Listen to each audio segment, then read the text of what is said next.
Good afternoon and welcome to the Audit and Accounts Committee, Monday 25th of June. There are no fire alarms scheduled for this afternoon. Therefore, if the fire alarm sounds, please evacuate the building immediately. Fire exit is located at the rear of the room or out of there. Go straight down the stairs and go out through into New Road and then round to War Memorial, and we'll meet there. Please note this meeting is being webcast live on the internet. I have a nod. The webcast will also be published to YouTube after the meeting, and mobile phones, please can all members and public switch their phones off or turn to silent. Apologies for absence and substitutions.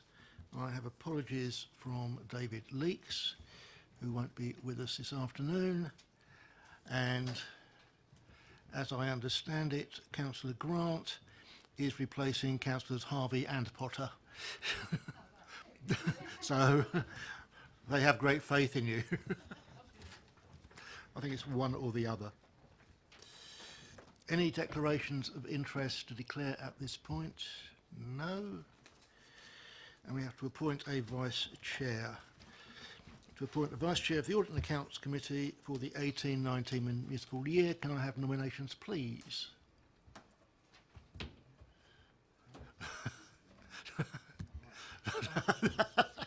You can tell this has been rehearsed. Impeccably. I'd nominate Councillor Sherlock. Is that the wish of the meeting? Okay, Donald, you can come and join me.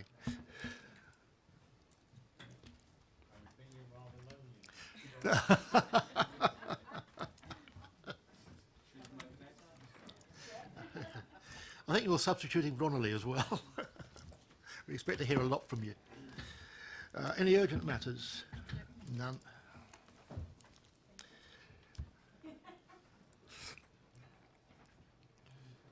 We've just taken your name in vain. It's good to see you. Right, minutes of the meeting held on the 26th of March 2018. For those of us that were here, can I take that as a true record?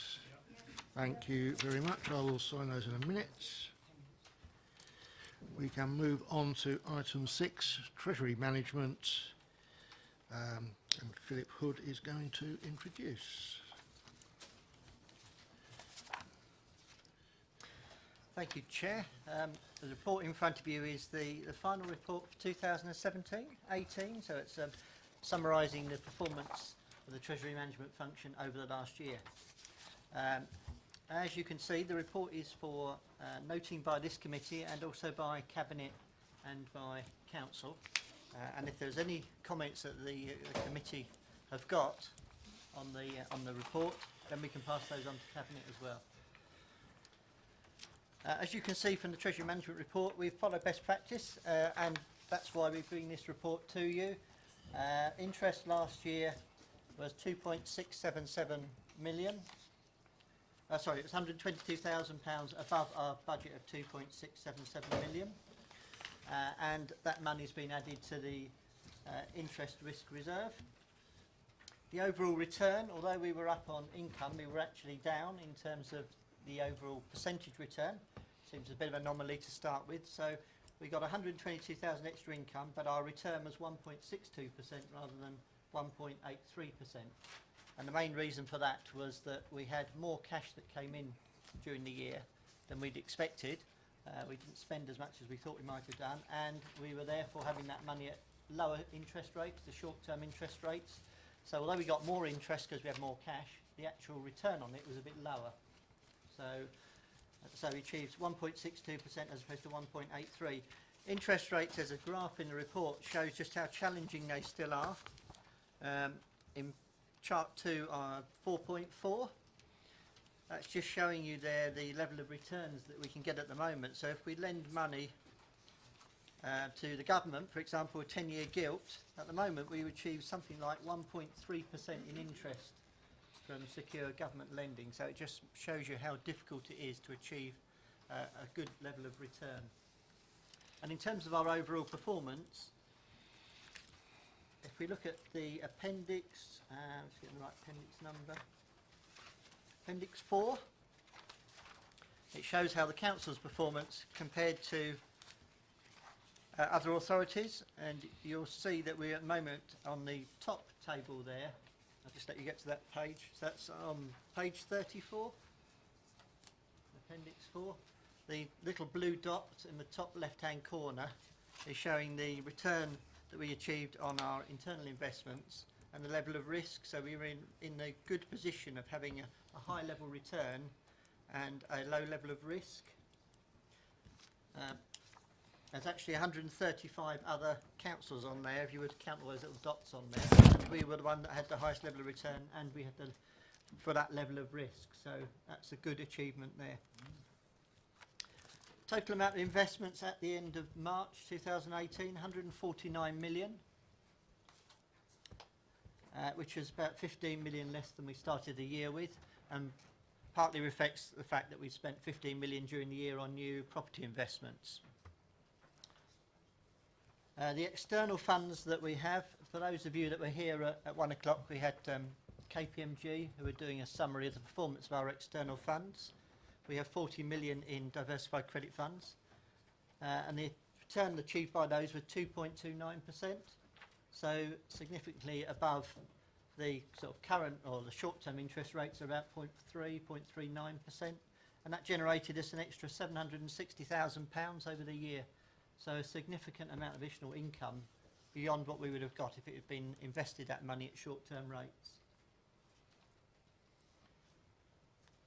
As the report explains, there is an issue in the future which we're keeping a close eye on, which is around the accounting treatment of the diversified credit funds that we have. There's a new regulations coming in the form of IFRS, International Financial Reporting Standard 9, which alters the way in which the council potentially has to treat variations in the capital value of these investments. So if the market value goes up and down at the moment, that doesn't impact upon our revenue account. There's potential that it might do in the future. The council have taken advice on this, and our view is that we shouldn't have to, and we actually got the Section 151 officer at the time, Kevin, to sign a declaration that we were going to treat these diversified credit funds as exempt from this requirement to have the revenue, any change in the capital value going to the revenue account. But we still have to, we've sent details to our auditors who've said based on what we provide at the moment it looks okay. I want to put words into their mouth, but they've got to make a final decision on it when the position I think becomes clearer, when they've had the full technical advice. And we also want to see what the government is doing in terms of they may be introducing a government override on IFRS 9 and how that affects councils as well. So when we get that additional information, we'll be able to make a more informed decision then about what we do with holding these investments going forward, because they may become more risky to us. Okay, any questions on that? Right, the paper is for noting. It will be going to Cabinet. So I think at this point it's any questions, any points we want to pass on to Cabinet. Councillor Faulkner. I'd just make one point. It's a point rather than a question. Is that, you know, a year ago it was stated what we were planning to do, and as far as I can see, you know, we've basically done it. So I think congratulations to all involved. I think bearing in mind where our assumptions have been in the past and how we have managed to miss our targets consistently for a few years, it's always gratifying to hit a budget, even if we've had to change the assumptions to get there. Right, any other questions, or can we just note this report? Report noted, thank you.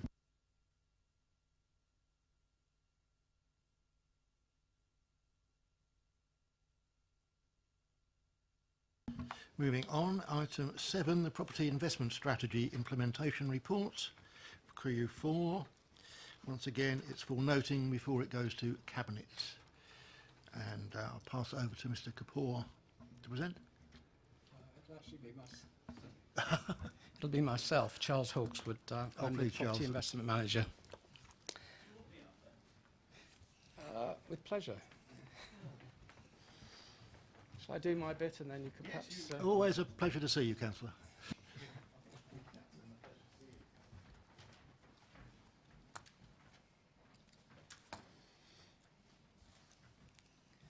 So just to repeat, yeah, my name is Charles Hawkswood.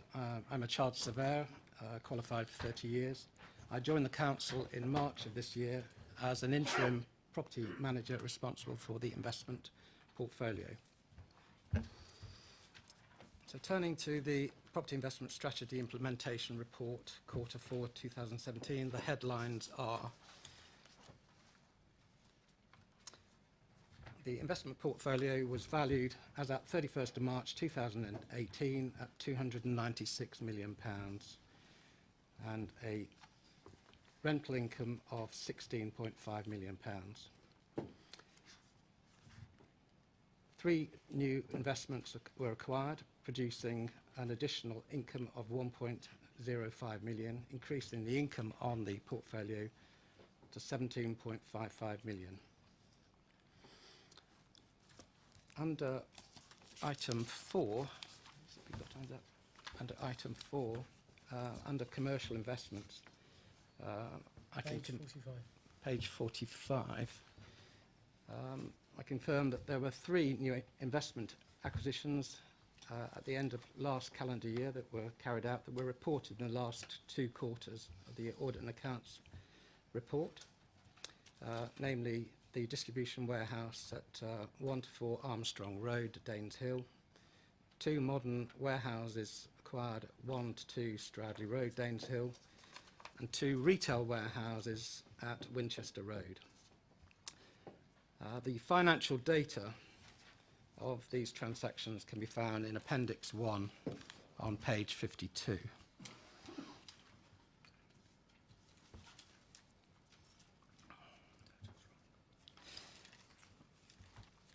Just to cover the percentages, the 3 new acquisitions have been acquired at a total cost to the council of £15.5 million, producing an average net initial yield of 6.7%.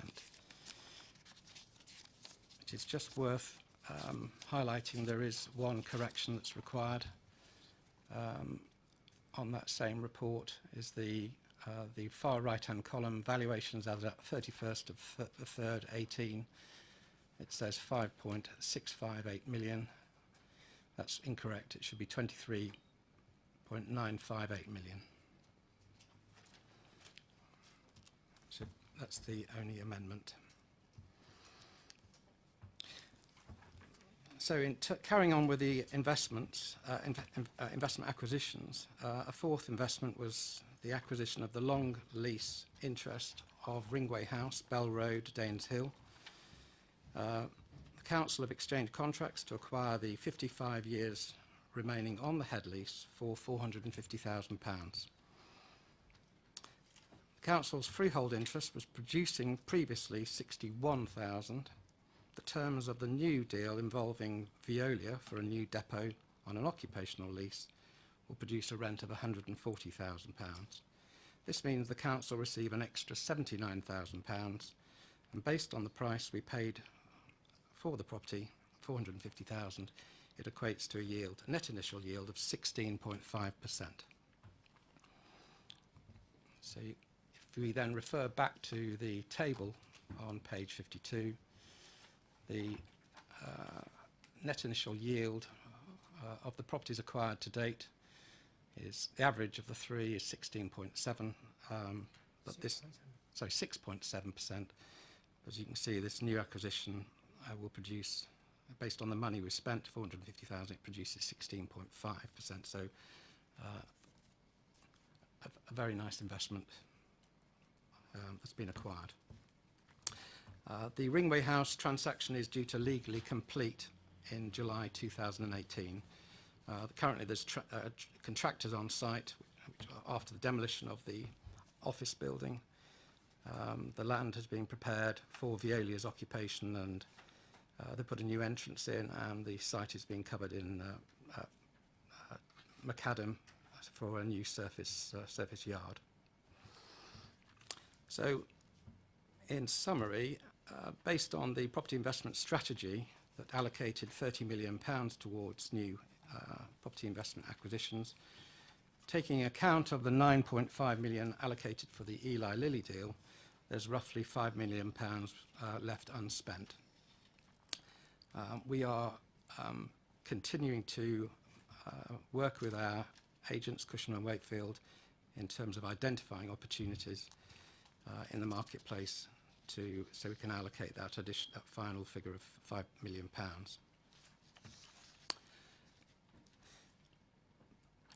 In terms of how is the market faring at the moment, Cushman & Wakefield have, as part of their brief, they've given us a summary of what's happening in the market.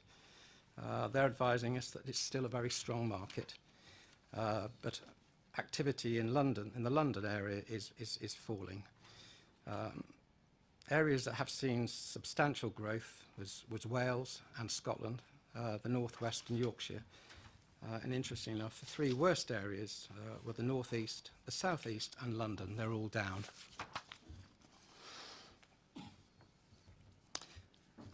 The one area that the council has been focusing significantly on, certainly my department,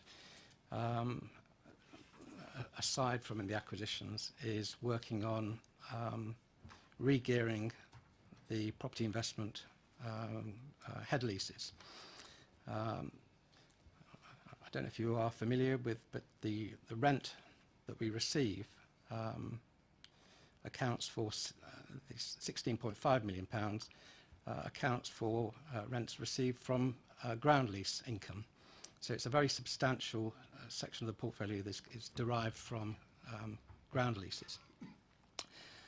And we have probably got somewhere in the order of 15 to 20 negotiations ongoing at the present moment in time with head lessees, either looking to restructure their leases. And what we're trying to do is conclude a transaction that is financially beneficial to the council. We are conscious of the fact that we need to maintain rental income and improve it. So my department are working a great deal in terms of restructuring the head leases. And there are some fairly notable large tracts of land, so 10-acre plus, where we're in negotiations with the likes of ITT, Motorola, Intech, that are likely to culminate in significant new industrial floor space being provided. On top of industrial, there's certainly a fair amount of activity happening down at Basingview, where we're in negotiations with probably the best part of half a dozen organisations looking to have their own ground or head leases restructured. And our focus is obviously improving on rental income, but also to see regeneration of that area. So we're working in conjunction with borough developments and trying to get the best outcome. Those are the sort of more significant transactions, but it's probably worth noting on page 53 of the report, Appendix 2, this just gives you an idea of the activity that Property Services, the investment department, were involved in between January and March 18. During that period, number of transactions agreed was 41, and the additional increase in terms of rental was £55,000. So that takes into account some rather, I suppose, smaller transactions. We're obviously pursuing the larger ones, but this is just worthwhile identifying that there is a steady increase in rental income coming in from the smaller types of transactions. There's only one other item that I need to mention that was raised at the last meeting with reference to residential investments. we were asked to progress the strategy to acquire residential investments. And we've taken that on board. We've identified the reports that were produced by Deloitte, and there are 2 reports that deal with the type of holding vehicle and the target returns. And what how we've progressed things from our own department's perspective is we've been in touch with local agents to assist us in monitoring the market for residential investments. We have got a target hurdle rate. We're trying to achieve a yield for any future residential investment acquisitions in the order of 5%. The target area is within the borough. Type to be decided. And the amount, the funding we've got available, it's the same £5 million that was allocated in the commercial budget contained within the property investment strategy. So in essence, it's 2 target markets vying for the same £5 million or thereabouts. So the plan is that we've interviewed local agents. We are talking to one particular agent with regards to assisting us on a regular basis, possibly reporting to us every 6 weeks to identify what is happening in the market. I think what we've got to do is go through this monitoring stage to identify what is actually happening, what transactions are taking place, what the availability of stock is, and to monitor the market over the next 6 months.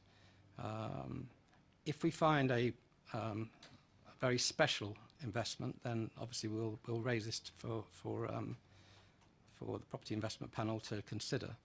But in essence, what we'd like to do is monitor exactly what's happening in the market over the next 6 months and then report back. So that's my part for the time being. Any questions? As you say, we've got 5 million left to spend. So if we wanted to spend any considerable amount of money on residential, we would need to be looking at disposal of some of our assets, the underperforming ones. How is work proceeding on that at the moment, or is there a resource problem?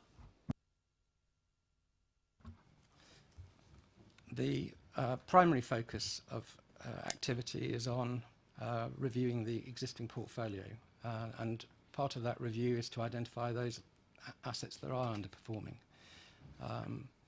As you can appreciate, it's a very substantial portfolio, but the intention is that we will identify where the latent value exists from existing properties that we own.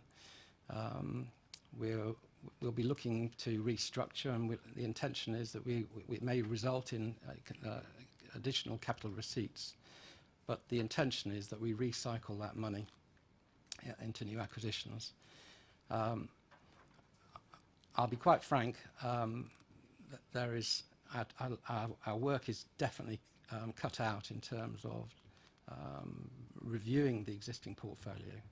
It is very, very substantial, and each individual property throws up its individual complications and analysis to establish what is the best way forward. There are negotiations are being ongoing on some of those properties for best part of 2 years, and I think the head lessees very much, many of the head lessees are getting to the point where they feel that we should be progressing to a transaction. Now that may result in a capital receipt. That's what's been offered to date. But in line with the property investment strategy, the focus primarily is on rental income. So we're having to go through a process of perhaps of restructuring terms that have been negotiated over the last 12 to 18 months, so that our process is in line with the property investment strategy.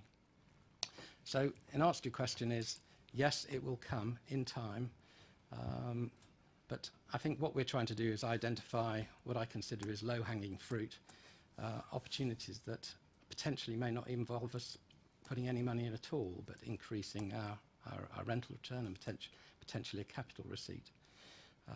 But this process is underway. I've got a team that are working hard at it. I'm very fortunate, in fact, I've got a ground lease specialist that's joined us, who understands the intricacies of these ground leases and identifying value for all the various component parts of those investments. And if we are to concede on certain points, then there should be a commensurate receipt or return back to ourselves. So they are quite sophisticated, these transactions, and I'm trying to value a ground lease investment is, as you can see from what I said earlier in the report, is the market's very, very hot. But ground lease investments are particularly keenly sought after by investors. And as a consequence of that, the yields are tightening. It's becoming down to decimal points of yields, which is making things a bit more harder to deduce value. But I think we've got probably the right advice on board, but there's a huge amount of work to be done. Can I say something, Chairman? Of course. Councillor Isaac. Afternoon, councillors. So I think that the question you make is a good one, but the priority, as you can understand, I think, was to invest 30 million that had been transferred from Treasury Management. And I'm very pleased with the progress we've made since property investment strategy was launched in sort of spring of 2017. You know, we've allocated 25 million of that, and we're going to get, as we've heard, average returns in excess of 6.7%, compared to the Treasury Management returns that are 1.62%. I know there are risks that attach themselves to real estate. There's less flexibility.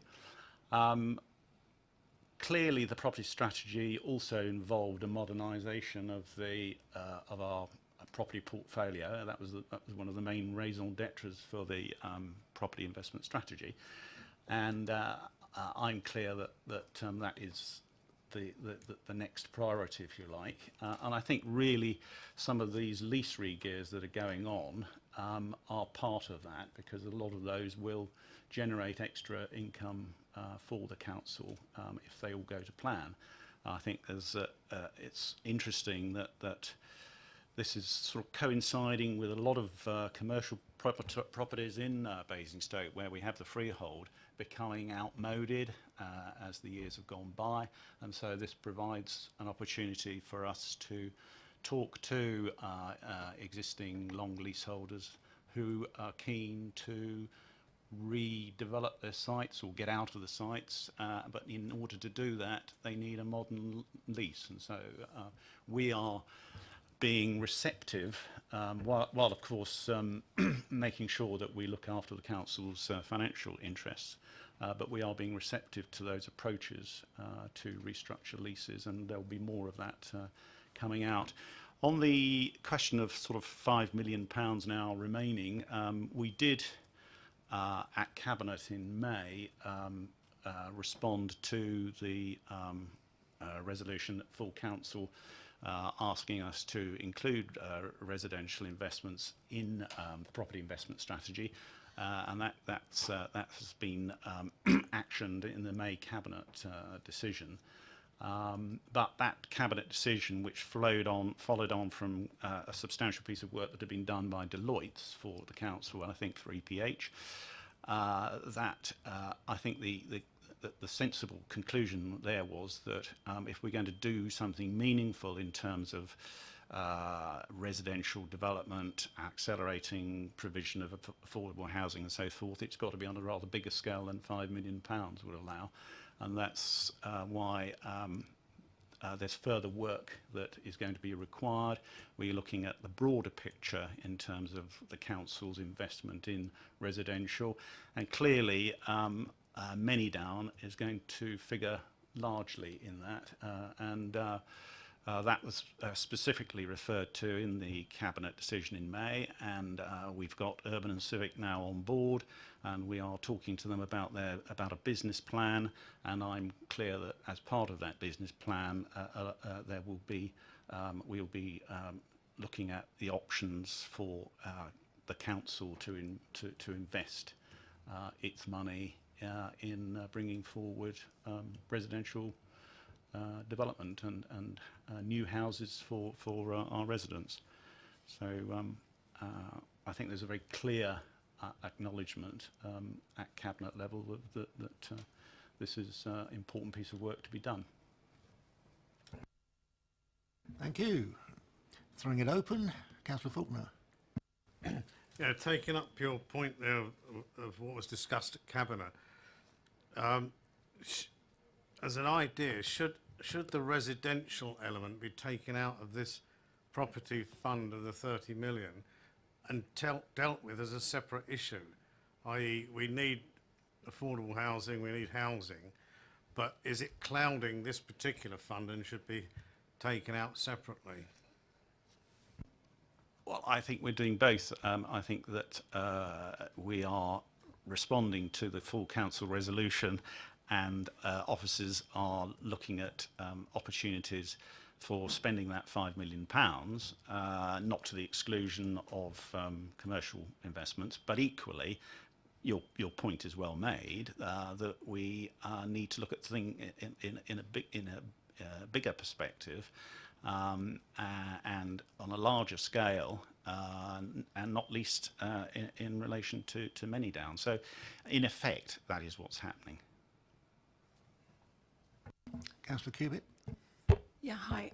Charles, just out of interest, because you mentioned that the valuers are quite happy with our portfolio as it is and where it's heading in terms of the market, but you then mentioned that the South East is looking at a downward pressure in terms of valuations. Could you explain, does that mean that Basingstoke is actually going in a different speed in terms of valuations to the rest of the South East, or is there some other factor that's causing a difference?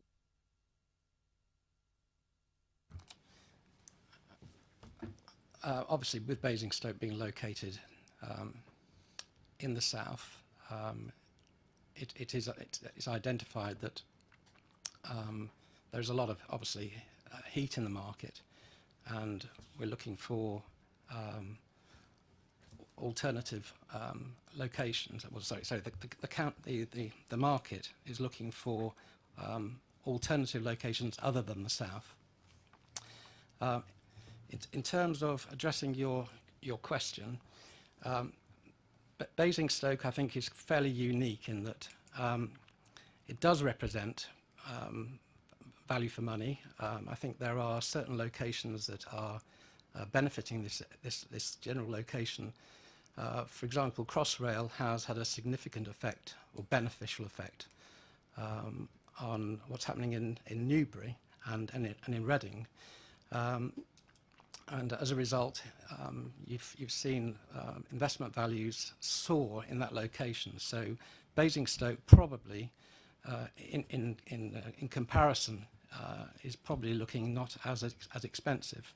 So I think from a local perspective, sorry, from a regional perspective, yes, the south and southeast is overheated. But I think in this particular location, we do have. I would like to think that Basingstoke, there are certain areas that there continues to see value being created. Can I just add to that? Councillor Isaac. I think if you read what Cushman and Wakefield say in their report, they're actually saying that that there's been some marking down of retail and office investments, particularly in the southeast, and that's probably not unconnected with Brexit. But if you look at the industrial market, which is where we've been investing, that's holding up pretty firmly.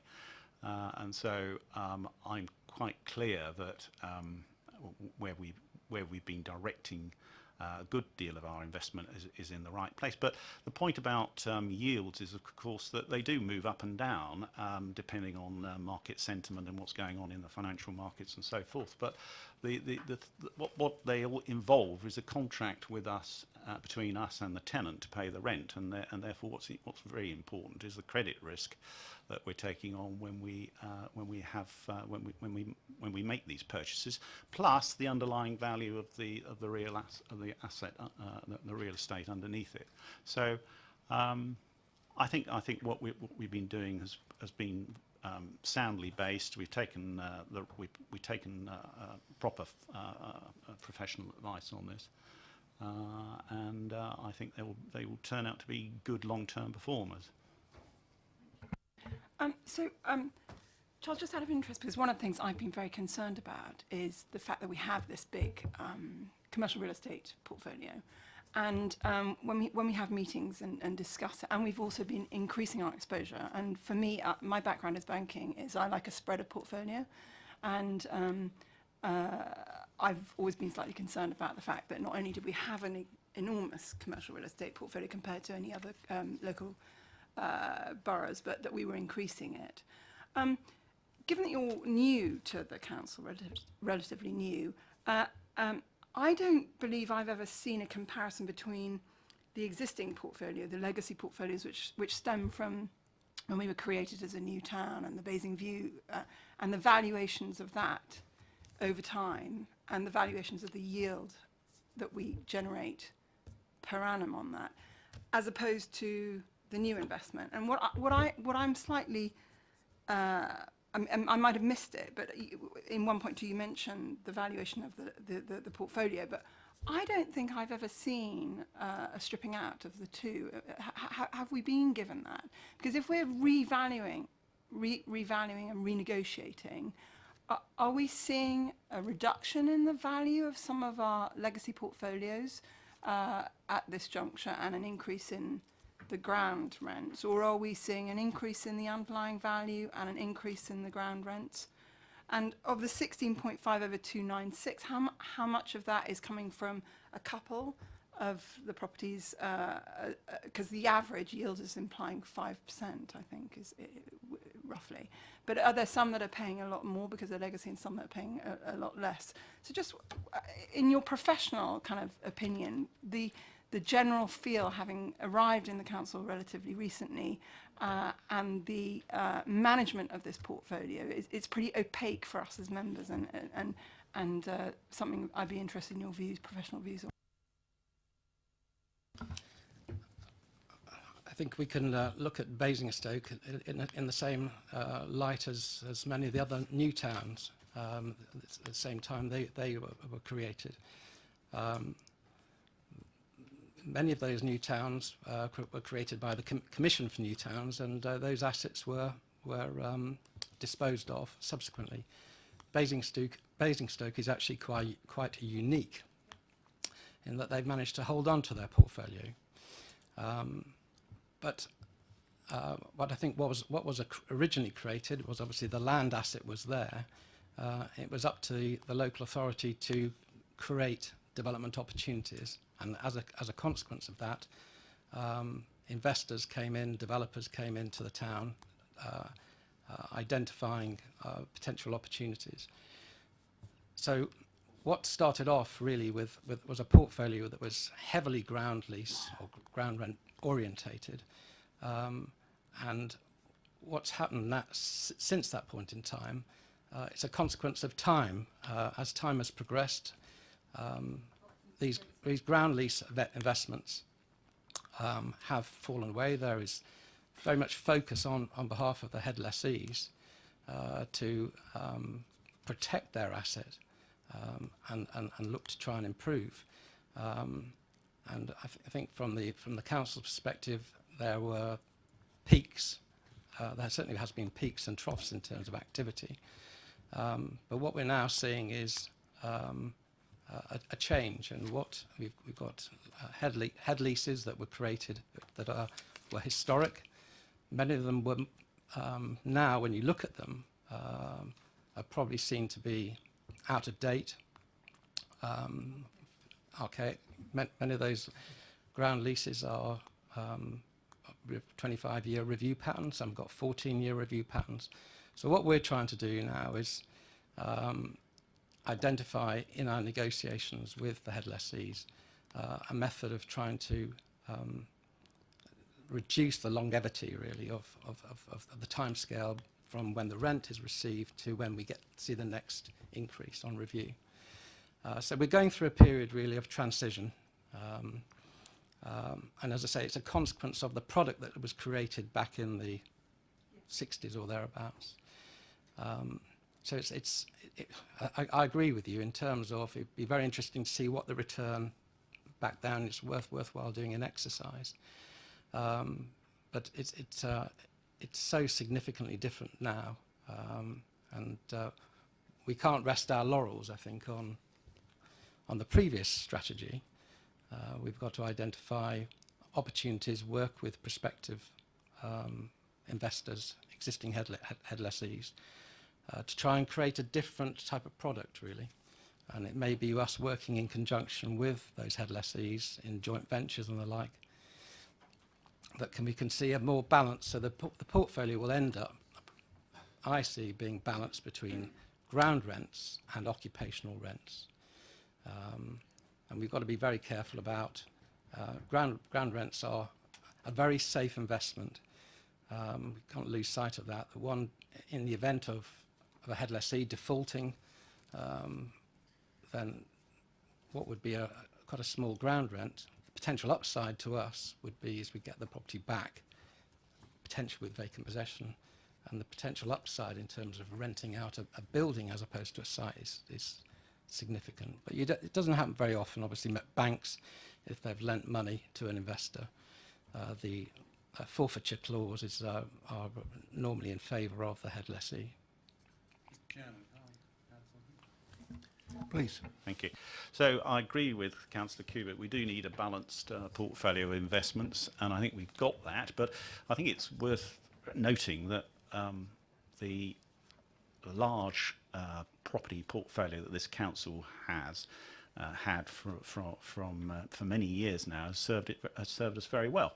But there was no proactive management of that portfolio for many years, and what the property investment strategy has done is to put in place criteria for measuring the quality of the investments that we currently hold, and in due course that will enable us to look at those that we should dispense with, but it's also given us a criteria for deciding what would be better investments for us to put new money into, which is what we've done. We need to make sure that we have good quality commercial property investments throughout the portfolio, and so this strategy is aimed at doing that, and we've made some good progress so far since the investment strategy was launched in spring of 2017. Thank you, Cabinet Member. So just, I mentioned the opacity of the portfolio, and what I would love, and what we in Audit I think would benefit from, and absolutely a proactive management. Councils are not good at doing business that they're not usually in the business of, and councils are not usually in the business of running huge commercial real estate portfolios, which is one of the reasons why I think the government and the local government authority are quite concerned about quite a lot of councils who are different from us in that they're borrowing in order to invest, and we're not doing that. And I appreciate there is a distinction between the two, but we have witnessed very low occupancy levels. We've witnessed degradation of the stock over a number of years before this proactive strategy started, and we didn't do anything about it. So what I, in Audit, would like to see, especially if there's about to be this significant renegotiation of our portfolio as a proactive management strategy, is to have a year one, a year zero, so that we in Audit can compare the value of the legacy portfolio, the value of the, and not have that 30 million fungible. Because I would like to see that 30 million, and I've said this before, kept separate, because that was supposed to be the investment strategy. And because you weren't around before, when we hired consultants to do analysis on the investments that we could use this 30 million for, residential came up as a much higher yield generator than commercial. And that's why I believe that that's where the debate came from the Resi. I accept absolutely 5 million's not meaningful. But what we did was we carried on increasing commercial real estate segment, despite the fact that consultants told us that the revenue generation in Resi would be actually considerably higher. And also we knew that commercial real estate values were toppy, and that the experts in the field were saying at that time that this is the top of the commercial real estate cycle, because we know it's cyclical and we know in time it goes up and down, but we acquired assets. It's great the revenues are where they are, it's great the valuations are where we are, but I would like to see in audit that 30 million not mixed with the legacy. And I don't know whether the rest of my colleagues here on audit would also like the same. Maybe, Mr. Chairman, we could have a vote on it, but I would like to see a base one on the legacy portfolio, which is not mixed with the new 30 million, and which we see what the yields are, what the valuations are, whether there's been any defaults in, because we know also in terms of the economic cycle that we're witnessing quite a few companies going under at the moment, especially in retail. And I understand from the Cabinet member that we predominantly in industrial, but we know that there are a number of big names that were considered blue chip that are not, it's not improbable that they're going to go under in the next 6 months, because the nature of retail has changed so dramatically because of the disrupting influences of the internet. So all of that, what I would really like is clear, concise data, not opacity, so that we can see how this proactive portfolio evaluation and renegotiation in terms of underlying value and in terms of revenue per annum revenue generation is, and in terms of the diversified fund. And I would not like to see those confused. Can I respond to that? I'm conscious that Charles is relatively new to Basingstoke. I will quite happily take comments from an older councillor. and a chartered surveyor to boot. Just I'm concerned that this reference to the property portfolio being opaque, because that surprises me, and I'm sure if I look at Philip Hood now, that we can provide full information on the property assets that the council holds. That's not an issue. Can I just respond? I just want to interrupt. When I opacity, I'm talking about, for us in audit, instead of having a great big chunk of lists telling us what all our values are, what all our investments are, it's just a headline figure. This is the value of our legacy portfolio. This is the generation, and just so that we can have it as a comparison going forward, but excluding the newly acquired. That's what I'm referring to. Perfectly possible to do that, and we can continue for as long as audit and accounts requires the separate identifiable measurement of performance of the 30 million. We can do that. It's not a difficulty at all. And just one other point on the residential. I think if my memory serves me correctly, when that was referred to at full council, that was on the basis of a performance of our residential investments, and that was applicable to about 1 or 2 residential assets that we owned. So I don't think it's accurate to say that, generally speaking, that the residential is outperforming in returns. Sorry, Mr. Chairman, just in reference to the residential, the Cabinet employed consultants to do an evaluation of where would be the best place to generate yield and revenue. That was a couple of years ago, Councillor Isaac.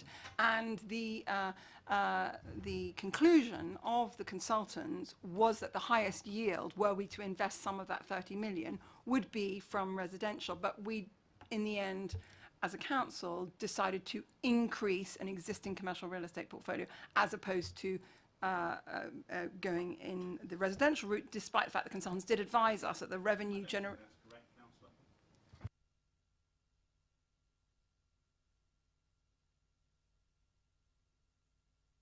Mr Kapoor, you're dying to say something. Sorry, Councillor Cubitt, I can inform you that 67% of the council's portfolio in terms of income alone is from the longer head lease interest. That's the original portfolio. That's around 11 to 12 million. The balance of that income is from shorter term occupational tenancies and the like. So I just wanted to bring up to speed on that. The issue of residential yields that you mentioned, I agree with you to some degree, but I think Councillor Isaac is right in the sense that notionally the yields on residential investments are higher, however they carry far more overhead, so the net benefit to institutions who... Exactly. It is a lot lower because of those carried overheads, the resources to manage a portfolio, and you'll appreciate with residential, the tenancies are generally 1 year with an option in favour of the tenants to break after 6 months, which clearly carries a lot more risk. So it does depend on the holding vehicle the council were to choose in running with such an enterprise.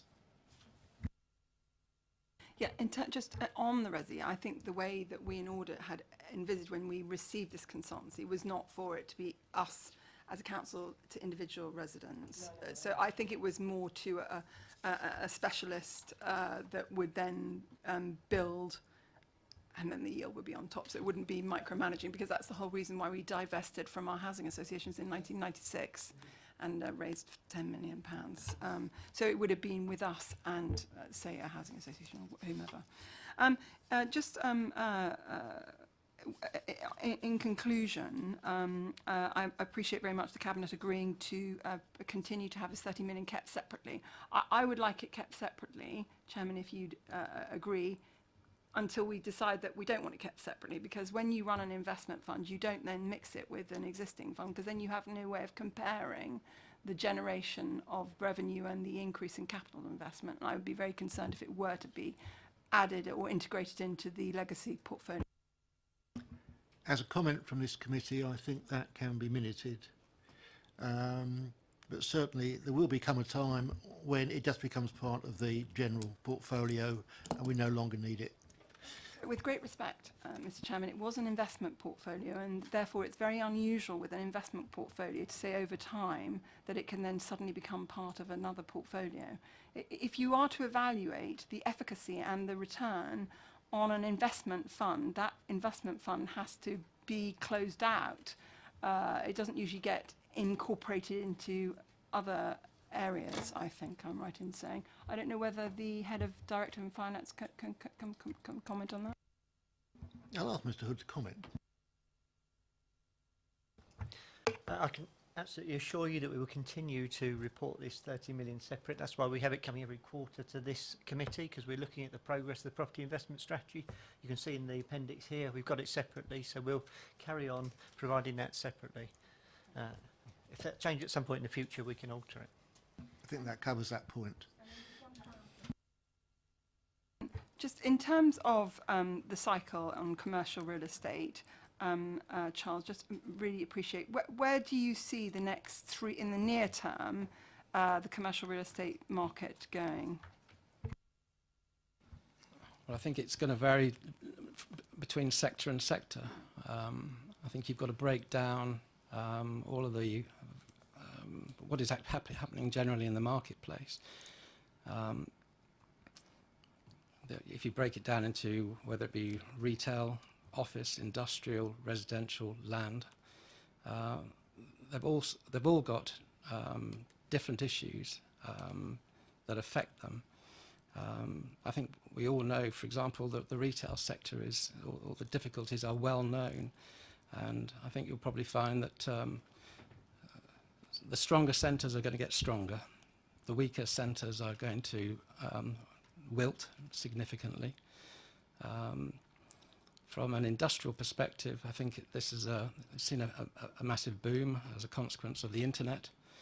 So a lot of people are acquiring their purchases via the internet, and that brings forward logistics, warehouses, distribution, final mile distribution and the like. So industrial would appear to be very much in vogue, and you can see there's going to be a potential demand, increased rent, so you should see some good returns. Offices is, again, a lot of people have, going back as a result of the internet, a lot of people work from home. But I think it's not the be-all and end-all. There is a consequence of people working from home. I think managers prefer to have their teams around them. So I think still see there's a big potential uplift in terms of office demand. So industrial, retail, office, land, residential, well, then, as they always say, they don't make land anymore.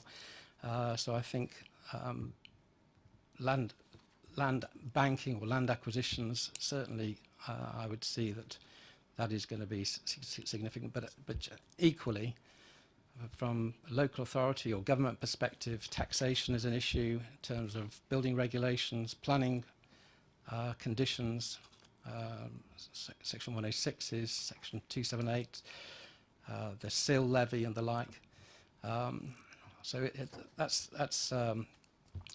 that ultimately will suppress returns in terms of residential. But I suppose the two sectors that I see perhaps the best return will be residential and industrial. I think retail is, say, apart from the very strong centres, it's really under the cosh at the moment.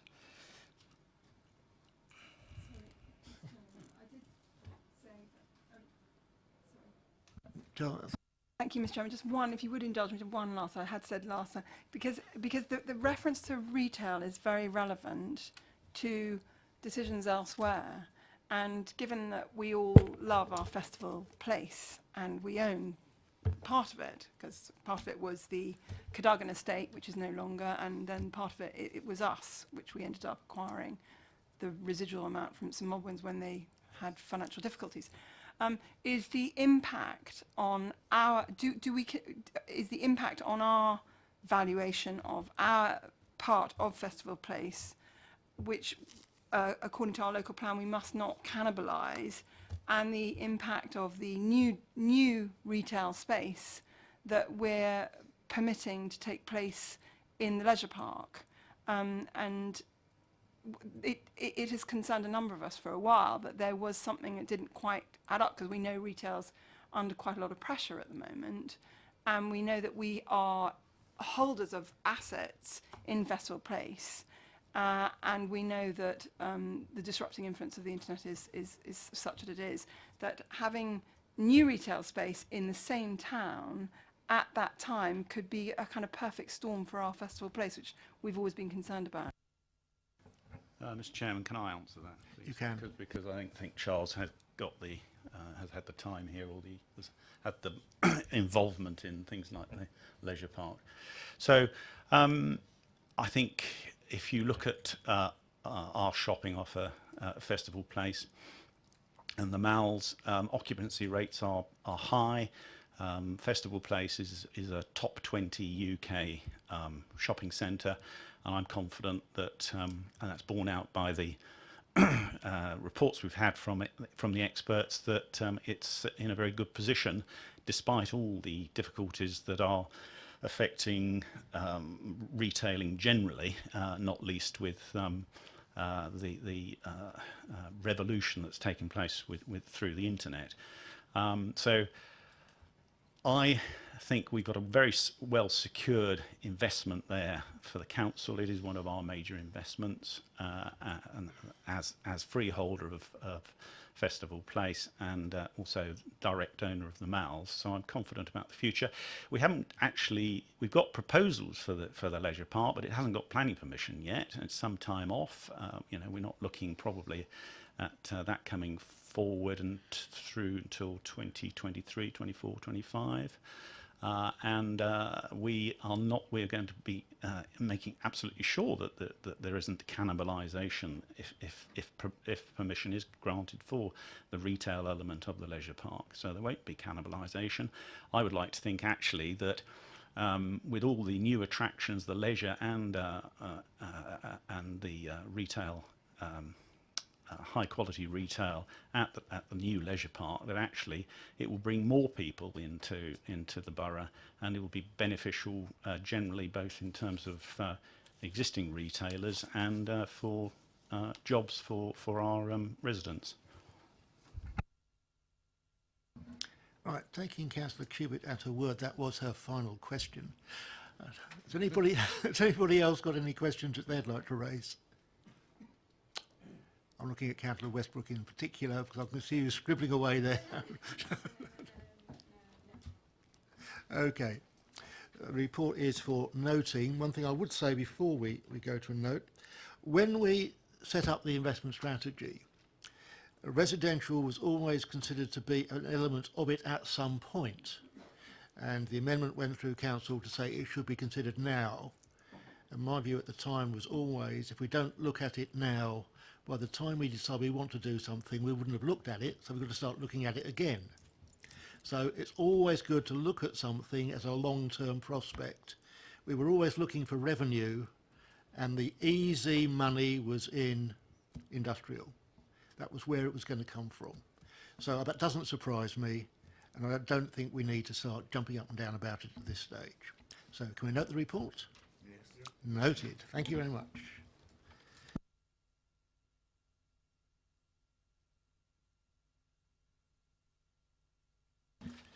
Item 8, Investor Grow Fund, fourth quarter report, and it's over to Philip Hood. Yes. Thank you, Chair. Could I just introduce George Richards to my right-hand side? George is from CBRE, the firm that managed the Investor Grow Fund on behalf of the council. And George will run through the report and answer any questions you've got. Thank you. Thank you, Phil.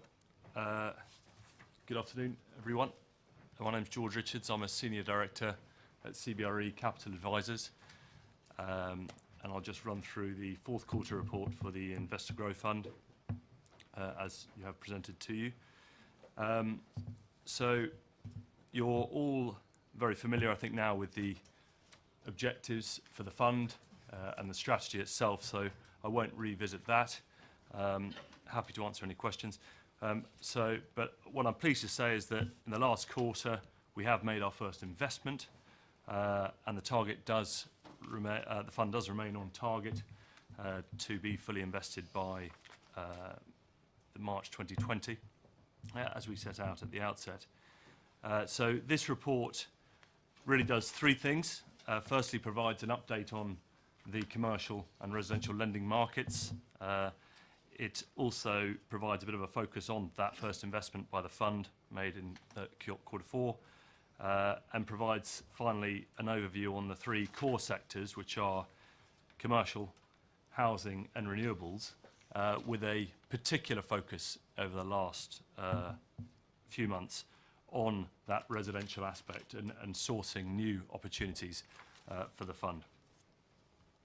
So first of all, from a market perspective, I'll keep it brief, but ultimately it's still very challenging out there for developers to secure development finance outside of the core markets of Manchester, London, Birmingham, particularly on higher risk or speculative commercial developments and early investment in upfront infrastructure on residential schemes. And as a result of that, there have been a bit of change in market dynamics. So new players have emerged other than traditional clearing banks, and local authorities are one of them. You're not on your own. There are other local authorities now following suit into these markets where they can both help drive growth in around inward investment, but also make a financial return.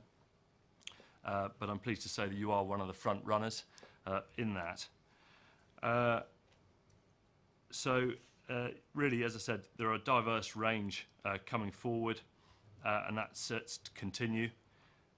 So moving into quarter four, in terms of activity, as I mentioned, the main focus has been on the first investment by the fund, which you'll all be familiar with now, which was circa 10 million to support investment in a Grade A office building in Basingview, coupled with investment from the LEP and other funding streams from the council to bring that development forward.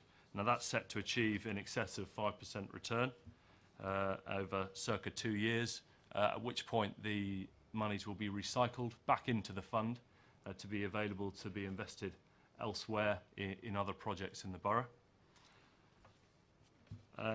So that's the focus on that. In terms of pipeline, on the core 3 areas, we've got an overarching pipeline of some 28 projects, all within the borough, that we monitor and manage on a regular basis. This provides us with a very clear and holistic oversight of projects coming forward, enables us to work with Charles's team as well to help maintain a degree of momentum in where we can bring forward development opportunities in the borough. And breaking that down into commercial housing and renewables, on the commercial side we have 2, I would say, live projects in advanced stage. I would hope one of those to be committed this year.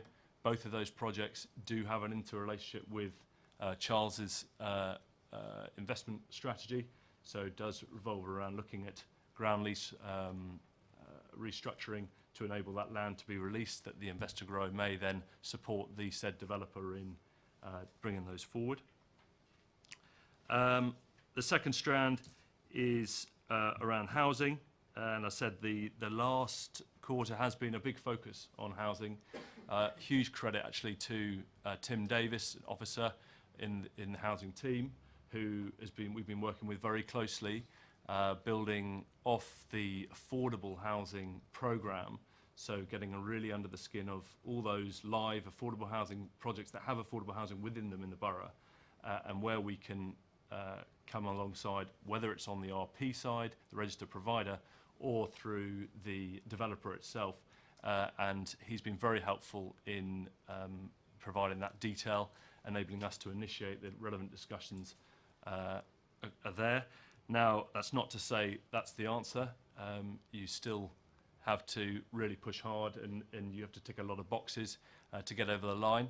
We do have one project that's come out of that we're very, very optimistic on, which is a small-ish scheme. It's greater than 10, but less than 20 units. And it's predominantly affordable housing. It's a mixture of shared ownership, rental product, and open market brought forward in the borough. They do have planning in place. They did have potential for a bank lending, but they were in discussions, and now we have joined in the party and seeing how we can help bring that forward more quickly and on a more appropriate basis, and again generate good returns for the council as well. So that's an exciting proposition that we hope to report back positively on in due course. Whilst it's a relatively small loan, probably in the tune of 1 to 2 million, I think nonetheless, in terms of entering the residential space, will be, as far as say, a game changer really for the fund, which is what we've been looking for. So I think whilst the scale is small, I think it's got a lot of positives about it. So that's the core focus. I think the RP on the registered provider space, we've had a number of discussions recently. It does remain challenging, our rates having to come, because all of the registered providers tend to have access to large-scale facilities at relatively competitive rates that do tend to fall below our target threshold of 5%. So we are in discussion with a number to see if we can help, but there's that balance and trade-off in terms of actual financial return versus actually helping bring those developments forward. So those are ongoing. And again, helped by those relationships with Tim. So that's a summary on the housing. On the renewable side, we continue to oversee and feed into various meetings where there are renewable activities going on. And there's one main focus at the moment, which is a longer term, but is around the NHS estate and the heat network and what that might prevail. So we are, as our infrastructure team and my team, are attending a number of meetings with the council on that. And also looking at the crossover into Manydown and the whole future-proofing of renewables and the role the investor grow can play there. It was raised at the last meeting to initiate discussions with the project director, Andrew Reynolds, at Mellydown, of which we have done, and some very exciting prospects across all areas for the fund that might support that coming forward. So that's very exciting. So that's everything I'm going to cover. Just to sum up, on the market side, still a shortage of development finance. You're in a good space, and you're not the only one. So all positive. On the transactional side, very successful. We've had our first investment over line, which is great, and we're looking at a strong pipeline now, and hopeful our next investment will be in residential, which would be great. That's the end of my presentation. If Councillor Isaac wants to follow on, and welcome to take any questions. Okay, but before I let you in, thank you very much for that. It was interesting to actually have an introduction was probably longer than the report because it's far more detailed. Thank you for that. Councillor Isaac. Thank you, Chairman. Yeah, I'd just like to say that I'm pleased with the progress that we're making. Obviously, the delivering the first funding or financing is an important one, and we need to remember that at the centre of this Investor Grow Fund is our social economic priorities of the council, and in that context, by providing finance for the development of the new offices for Eli Lilly, we're actually helping to retain 400 jobs in the borough, high-value jobs. I'm also noted that some of the other commercial discussions that we've got ongoing at the moment could if they come through, could also enable us to retain something in excess of 500 jobs in the borough, and these are important aspects of that Investor Grow policy. Right, we are noting the report and providing comments to Cabinet. So please, can I have questions and comments? Councillor Faulkner. Yeah, just a short one. The Eli Lilly opportunity is obviously a massive coup, and coup's probably not the right word, but for the borough it's extremely good news. Just on a technical point, is this the right fund to be participating in that project? Would we have found a capital fund elsewhere rather than the Investor Grow? Yes, Philip, I'll let you go with that. Well, by us providing the funding for this, we're able to make some interest, so money from this, which helps the fund. So as George said, over 5% is the return that the council will get from lending, providing this money to the companies that are building the new offices. It helps to get the cost down as well, because if they'd had to provide funding from elsewhere, it may have been more expensive, which might have fed through to the council when they came to acquire the investment. So I think, yes, it is the right place, and it's only a short-term 2-year investment, after which it will become part of the property investment strategy. You okay, Councillor Kewitt? Yes, that's my hoping. At least you weren't choking. Any other questions? Right, well, thank you very much for the report. It's great to see the progress that's been made.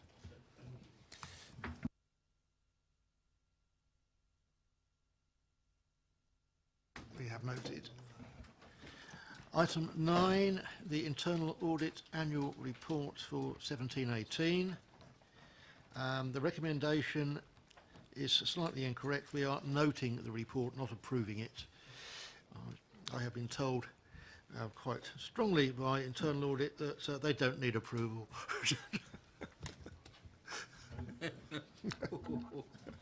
Over to you. Thank you, Chair.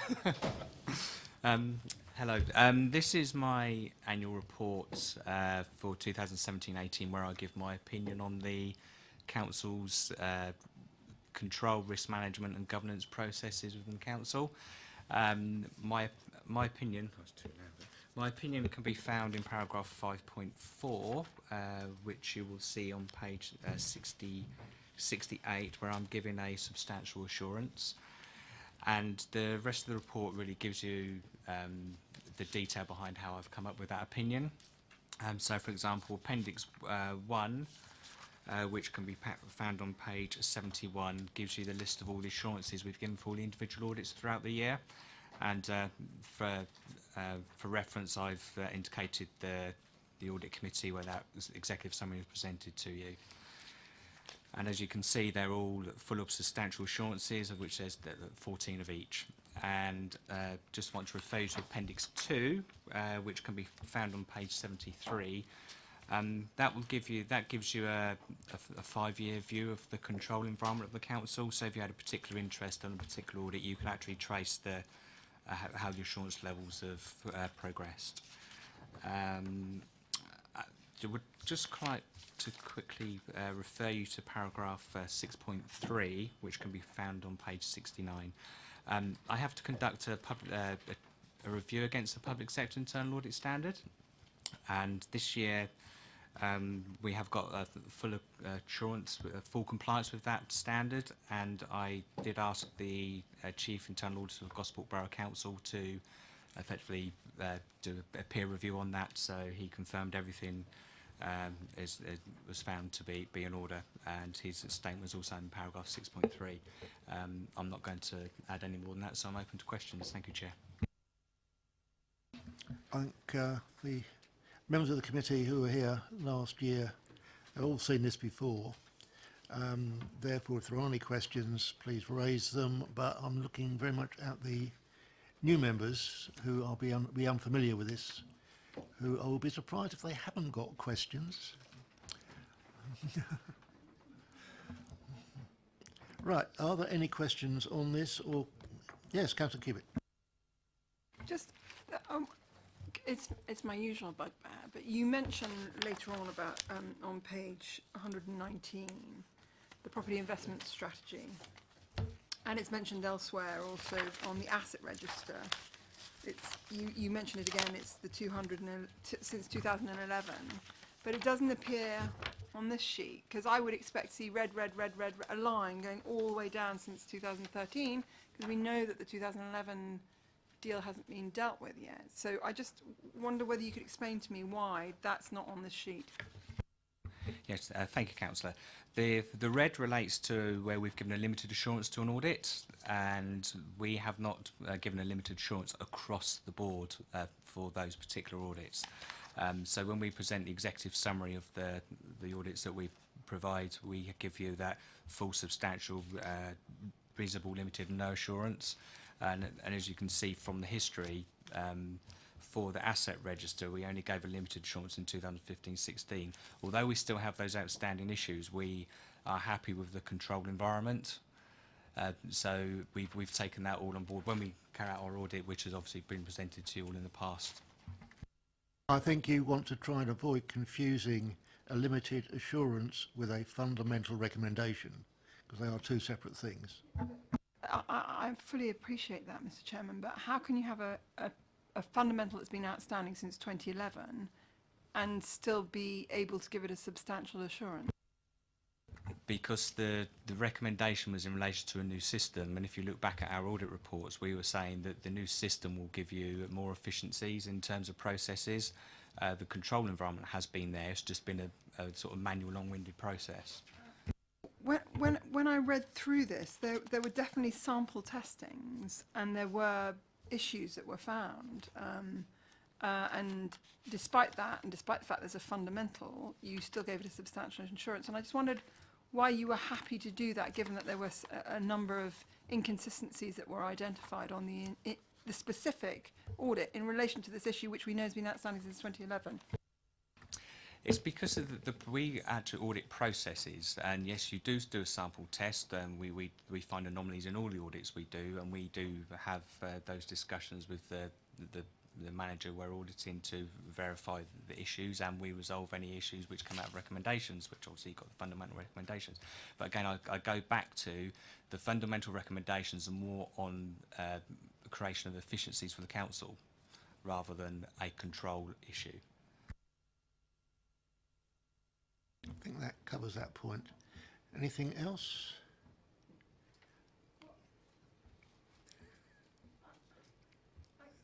I hear you, and ultimately your decision is final. But when you read the key findings in relation to this specific area, where it was and has been a fundamental and has not been addressed, I don't see what you actually discovered as. I'm somewhat amazed you concluded with a substantial assurance. I think we've established in the past that there were other controls which covered that area. Therefore, although it wasn't ideal and the new process had not happened, which was a fundamental recommendation, it was still a substantial assurance, and I'm perfectly happy with that. Note the report. Noted.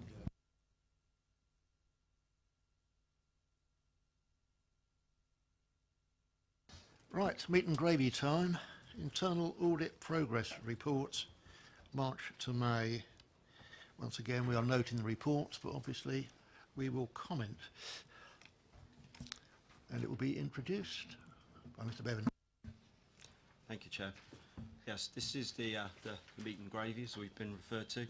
The actual work of the internal audit team, the work we've completed for the period from March to May 2018, which effectively concludes the audit plan work for the financial year 17-18.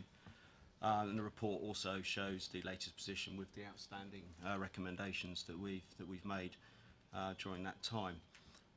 You will see on paragraph 4.1, page 79, my report, the 10 reviews that we completed in that time, and it's a 50-50. Five we gave full assurance, and 5 we gave a substantial level of assurance. And those summary reports are included in appendices 2 to 11 of my report. So as Paul's already indicated earlier, that means that we feel we haven't identified any control issues of any critical significance. The other points worthy of note, appendix 1 of my report, page 83, shows the fundamental and significant recommendations that are currently overdue for completion for all the recommendations we agree, and anticipated completion date with the manager or head of service concerned, and then we follow those recommendations up with the intention of completing them by that date. Doesn't always happen for circumstances often beyond people's control, but that appendix does include the latest explanation from the relevant manager. And the other one, appendix 12 on page 117 of my report, shows the remaining fundamental significant recommendations which are being worked on, but they're currently not overdue. So we will obviously we still follow them up on a monthly basis with the managers. I don't have anything else. I was happy to take any questions you may have.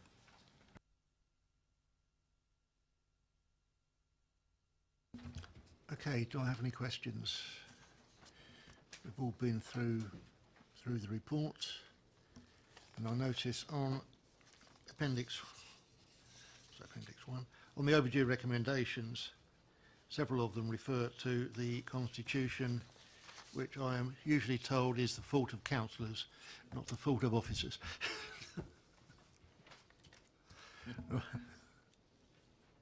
Any questions? Okay, thank you very much for the work that you've done. It's certainly been appreciated, but we will note that section of the report.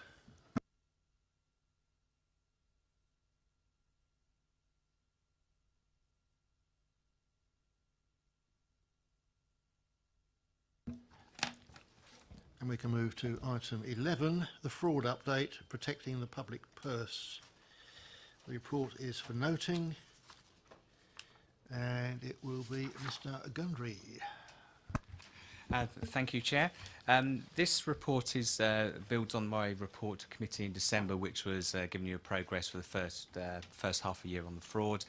So this gives you the complete work for the whole of the year. I wasn't going to go through this in detail because I'm sure you've already read it, but what I would like to do is just point out paragraph 3.2 to the committee, which is in relation to e-learning.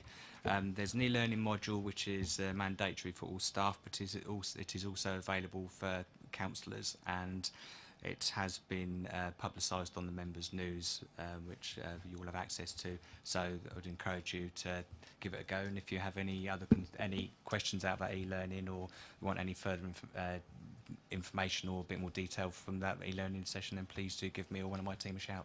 Thank you. Thank you, Mr. Gundry. Having raised 3.2, that was a stick I was going to hit the committee with.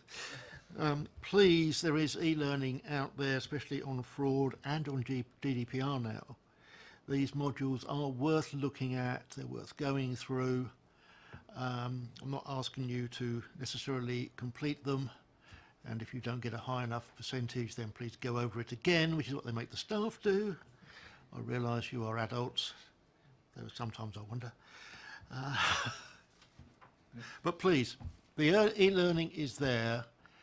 If you don't want to do it as part of a formal session, and I have said in the past that some of this training, if you don't attend the briefings, I'm going to actually have it as part of the committee meeting. So please have a look at it. Fraud especially, fraud is important. There was a questionnaire went out, and I think 2 members completed it, which I thought was pathetic. It's something that's fundamental to what we do on this committee. So, having given you a piece of my mind, have we got any questions? Councillor Faulkner. Just one observation actually on 6.1. I was very impressed with that. Was that our system? Was that it's detected money laundering elsewhere, as it were? Thank you. Yes, it was member of staff and local tax team. I'll give a brief history on this one if you like. What happened is that member of public's bank account was compromised, and the people who compromised that bank account made a payment to the local council tax team for a year's worth of council tax, on the intention that they wanted that repaid straight away. So they made the payment online. Within 20 minutes, called the council, said, "I've paid you by mistake. Can you please refund it to me?" And it was again part of Philip's team, council tax team, who picked it up, raised that concern with my team, and we pursued that with the National Crime Agency, and we were able to return the money to the correct person, and the money launderer disappeared because it's all over the telephone. I understand from our discussions that this is not unusual as a type of fraud. With these types of fraud, I take it that we are being advised and advising our staff of flavour of the month, if you like. Yes, money laundering is covered in the International Fraud Awareness Week training we do every year, which is every November, which staff attend. We also have 2 newsletters a year based on fraud, which is endorsed by the Chief Executive. It was also raised in there. And my fraud investigators are doing targeted team sessions with relevant teams. For example, they met with the local tax team last week to talk about business rates, for example. So the awareness is there. You mentioned the Fraud Awareness Week in November.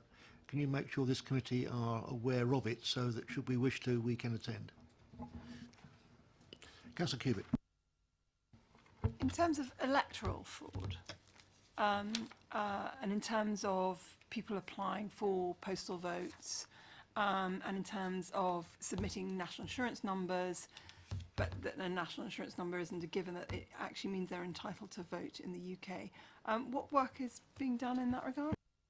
In terms of election fraud, that remit doesn't come under internal audit because the election process is outside Basingstoke and Dean Borough Councils and Authority.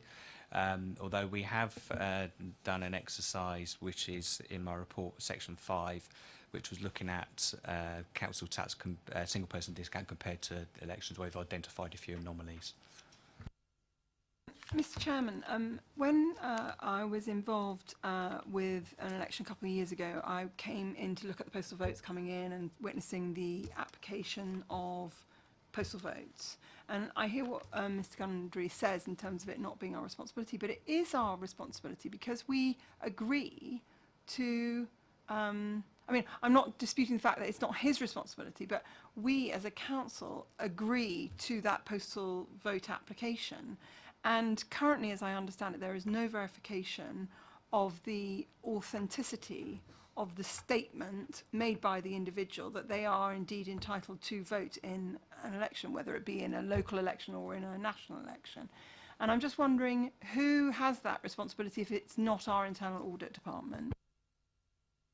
I would have thought it'd be the returning officer, part of electoral services. And I think that's a question you should be taking up with them. No, but I hear you, Mr. Chairman, but surely in audit, isn't it equally important for our department, for our committee here, to hear whether the controls are in place in our borough to ensure that there's not, I mean, I hear you that it's a returning officer's responsibility, but surely there must be a route into our audit committee with regards to it. Don't believe it's covered by our terms of reference. Mr. Gundry? Thank you, Chair. In terms of elections, you'll be aware earlier this year we did bring a report to committee on the elections process. Although my team do not have the jurisdiction to actually carry out that work, we were invited by the Chief Executive to undertake that work, which was a result of, I think, was a scrutiny committee report. So again, it's more on an invite from the Chief Exec in his returning officer role. Councillor Faulkner? Yeah, as Vice Chairman of Scrutiny, we had the returning officer on 2 occasions come to committee to discuss the issues that we've had previously on the electoral system.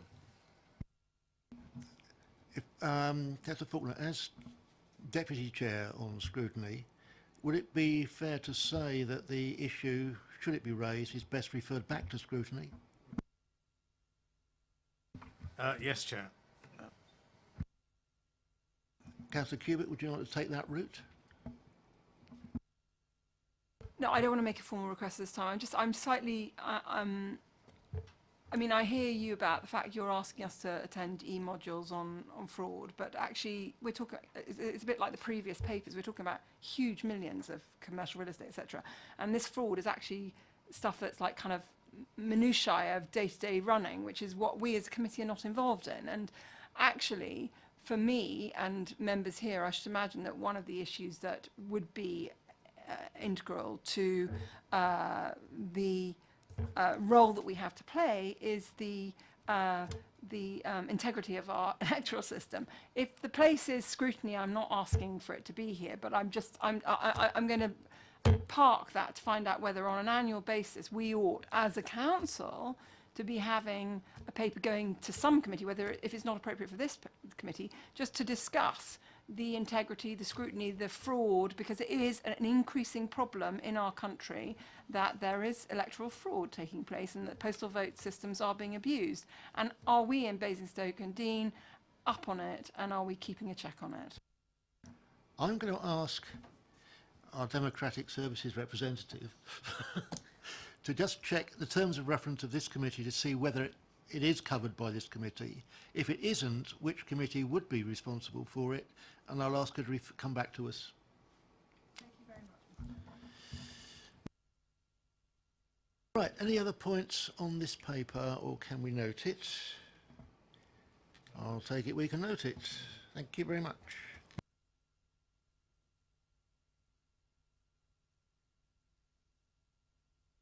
Which moves us on to paper 12, the annual audit arrangements, which is included in the agenda and in the supplementary paper, which came out last week. And this is, once again, we note the report and the audit arrangements, but we are asked to also note that there are some issues for an increase in the fee. So over to Mr. Hood for the moment.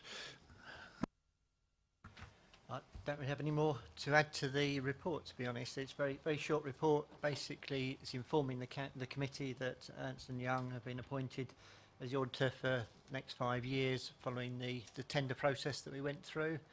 I'm sure that, do the auditors want to talk any more about the details of what they sent out? So taking this in two parts. One is the audit arrangements for 1819, which once again are just for noting, but we will probably get comment now from the auditors themselves on the supplementary paper. And anything else they wish to say.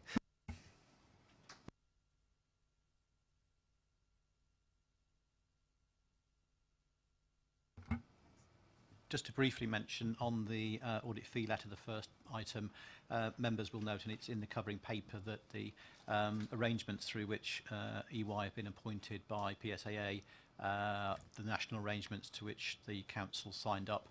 On page 136, members will note that one of the consequences of that arrangement is a reduction in the fees for the audit from 1819, and that reflects obviously the procurement exercise which PSAA undertook in respect of the appointment. So it's, for those of you who will do the math, then it's 23% lower as a fee for 1819 compared to the fee for 17, 18 and 16, 17. So just to note that as we're kind of talking fees, then the base fee is a reduction of 23%. I note the fact that you've been overcharging us for 2 years. It is a different contract, I would hasten to add, and therefore completely separate, and doesn't imply anything for the current year's audit that's about to conclude. In terms of the supplementary report, the progress report, members will recall that we presented our audit plan at the March meeting of the committee. We did at that point make some mention of the issues that we'd had with data analytics, which are covered on page 9 of the supplementary report. I would, however, refer to the earlier part of the report, which does note the progress that we've made in other areas of the accounts audit. What we have tried to do this year, mindful of the fact that, as members know, there is a faster deadline for signing off of the 17-18 accounts, so they have to be signed off and published by the 31st of July rather than the 30th of September as in previous years. So what we were trying to do was to do more work before the end of the financial year so that we have less to do after the end of it. We were partially successful in that, as the report notes, but there were some issues on data analytics which are set out on page 9. The other issue, which is also recorded on page 9, is about what we have done to re-examine the categorisation of risk with respect to valuation of investment properties and other building assets. Originally we had in the audit plan valuation of property, plant and equipment as the higher inherent risk, which reflects the nature of valuations of property, plant and equipment being necessarily... Would you mind interrupting? Page 9 on our paper is what page? Sorry, that's page 9 on the supplementary agenda. I've got to admit, the supplementary papers are not numbered. So talk us through it very slowly. Oh, sorry, it's our page 9, but it's on the areas to highlight.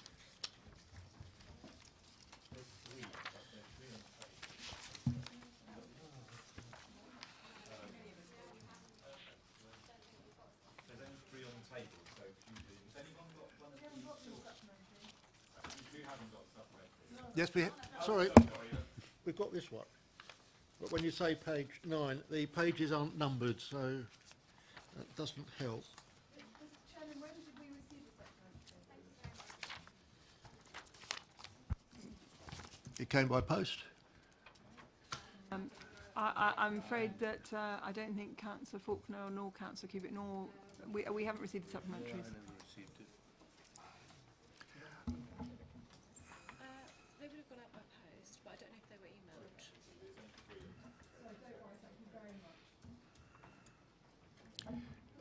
Right, I'll wait till everybody has sight of the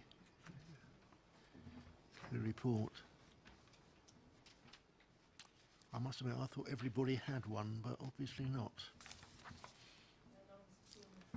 In which case, I would appreciate it if you talked us through the... Today, and it hasn't come in the post today either. I've had it for some time because I had it last week for the agenda briefing. Okay. My apologies, Chair. I was working on the assumption that councillors have seen the report when clearly they have not. But if I refer to what I think now is in front of the members of committee, then page 7 at the bottom, it's actually on the, if you look at it in landscape format, it's actually on the left. So page 7, which basically is progress on 17-18 audit, which yeah. So that just lists out the areas where we have actually been able to carry out some work before the end of the financial year with a view to reducing the amount of work we do post-year end. So some of them we have been able to complete, others are in progress or we will complete at the end of the year. Where we do some work before the end of the year, we then effectively just top up the work that we do at year end. So we're not doing a whole year, we're just doing the final 3 months or whatever. Yeah, so we're basically trying to stagger it over the course of the audit. And then if I take members to page 9, which is areas to highlight, then from the top there are no control weaknesses that we have identified that we need to draw to your notice. The second item is on data analytics, which members may recall I mentioned verbally at the meeting in March, where there have been some issues and delays in receiving information that we use for our data analytics. Basically, we take data extracts from the council's systems and then we analyse them and use them for our own audit work and testing. So there have been some issues with receiving the data in a usable form, which are summarised in the 3 paragraphs in the middle of the page. The other issue which I mentioned was around the valuation of the council's investment properties and other assets. We did include valuation of property, plant, equipment as a higher inherent risk in the audit plan, which reflects the fact that property valuations necessarily are based on a number of assumptions which underpin the valuation. Having looked at the values in the year-end accounts, then some of those, particularly investment properties, have moved quite substantially in value. And I think there's also been a change in the council's valuer. So what we would now want to do is to recategorise that as a significant risk, and we would look at the basis for those quite significant movements in valuation, because they clearly do have a material impact on the council's balance sheet.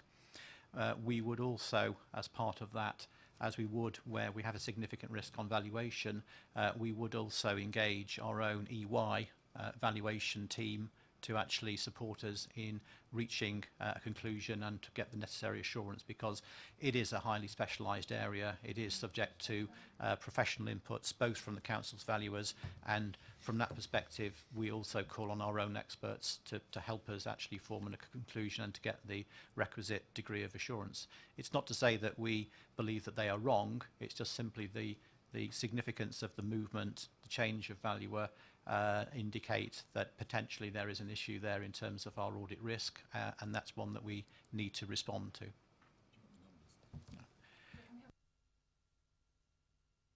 Ask Malcolm to give you the actual numbers.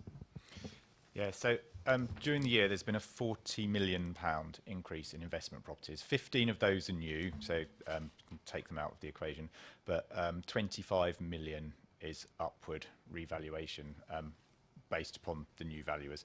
I believe I've got the detailed figure somewhere, but a lot of that relates to just a few assets. So we're looking at somewhere around a 10% overall balance increase on investment properties, and I think given that our materiality is somewhere around the level of 2 million, and the change of assumptions increases that potential risk for material differences. So, you know, why have these valuers valued it 25 million more than the previous valuers? So it's something that we will get our experts to look at, but they're the headline numbers. Obviously we'll report back to you now on the 30th of July against that risk as if it were part of that original plan, so we'll be reporting back to you with those numbers. I'm delighted to see our resident sceptic nodding away quite happily there. Any questions?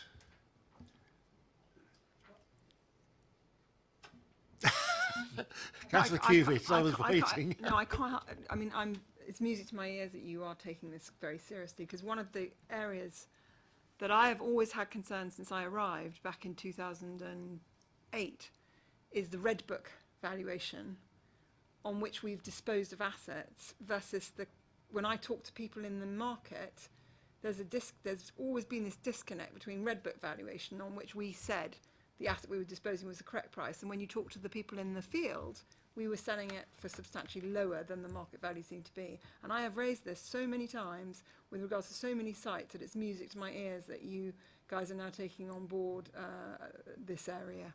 Thank you. Thank you, Councillor Cubitt. Anybody else want to raise issues? I'd just like to ask Mr. Hood if he would like to comment on the additional audit fees and the reasons for late production of information. I think the data analytics information that's been talked about, I think that was a problem that we had where we'd had a change round of staff and some of the reconciliations had to be checked and confirmed before they were provided. I think it was linked to payroll information. So that's now been completed. And we've got new staff that are in place and they're trained on doing the reconciliations and that, providing that information.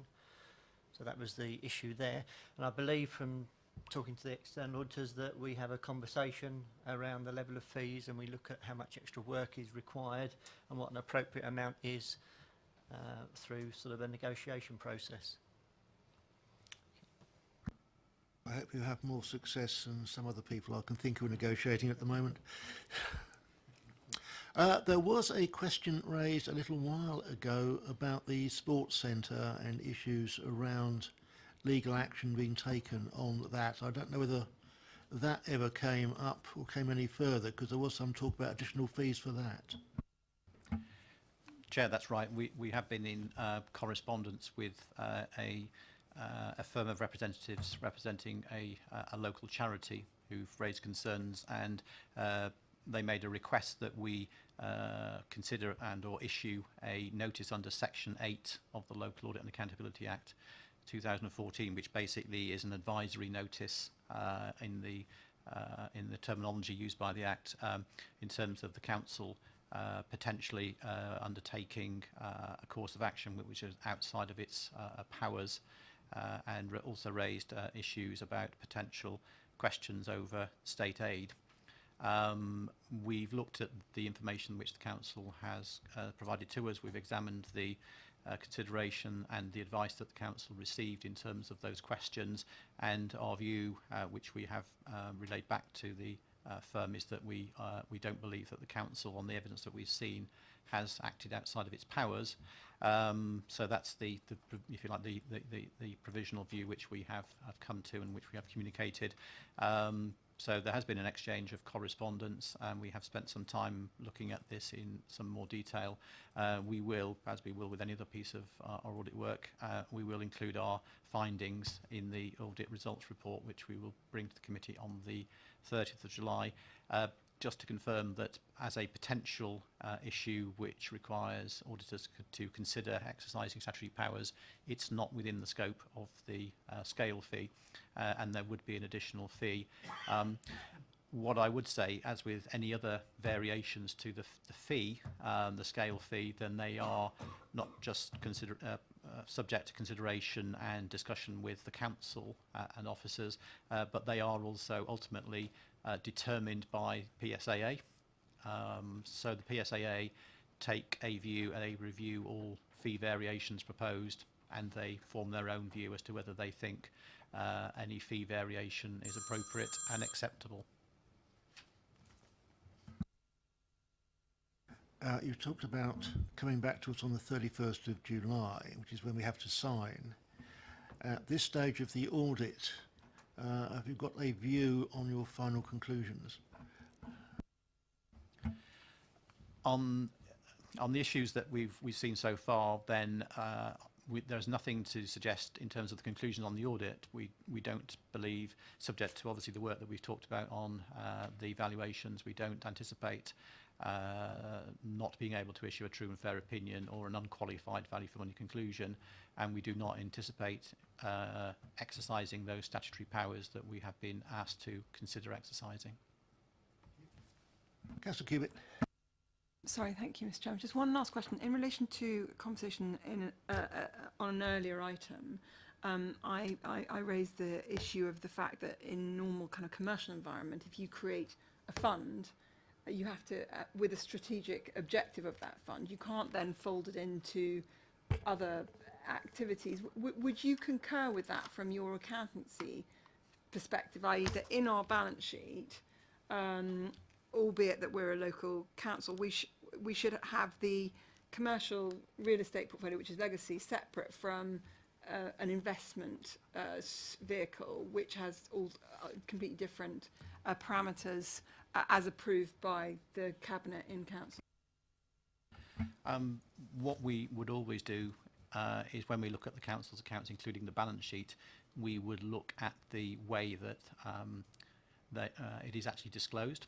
So investment properties sit as a separate class of assets, and there are very precise definitions of what can constitute an investment property, as opposed to property, plant and equipment, or indeed any other investments which the council holds. So we would always be guided by what the underlying accounting standards require, but also what the Code of Accounting Practice requires in terms of the way that those funds, those properties are both valued, but also the way in which they are classified and disclosed.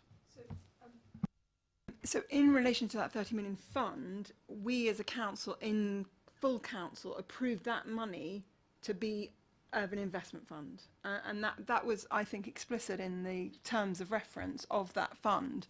And therefore, I would have thought, I mean, obviously we're not a commercial environment, a commercial organisation, but that therefore, given the memorandum of that release of funds was explicitly as an investment, not that it should never become fungible. And I just wonder whether that would be your interpretation as well. Without looking at the detail, I wouldn't wish to give an opinion now, but it's something that we can look at as part of our audit, and if there is an issue there, we would report it back as we would any other audit issue that we find. Right, if we've got no other questions, and Anneli has asked her last question, we will note that part of the report. Yes, thank you. Right.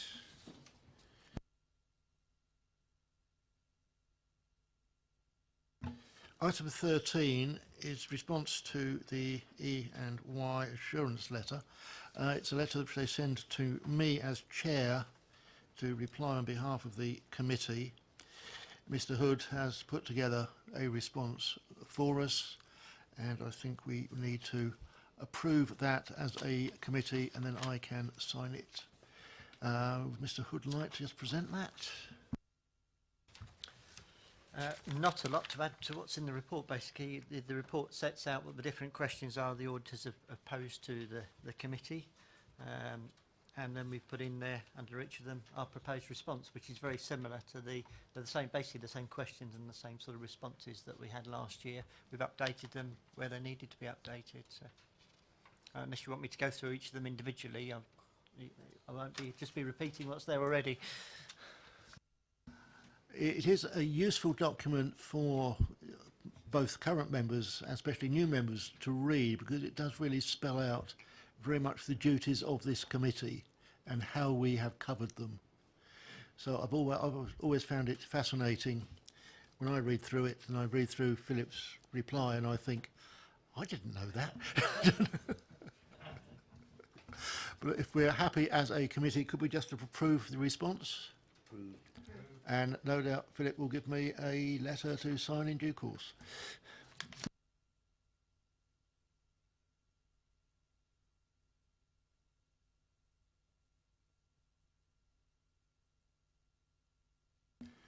And Mr. Gill has been very patiently waiting for this item to come.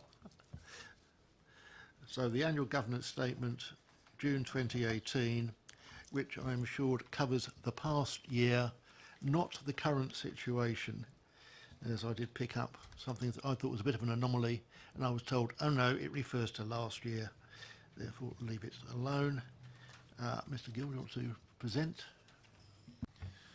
Thank you, Chair. Good afternoon, members of the committee. The report before you introduces the annual governance statement, and as the Chair has indicated, this is retrospective, looking back at 17-18. It's a requirement for each local authority to have a governance arrangement, and a framework has been developed in collaboration with SIPFA and Solace, which is set out in paragraph 3.3 of the report, which is a framework for delivering good governance in local government. That's been around now for a couple of years. It came into effect in 1st of April 2016, and it's something that this organisation has adopted.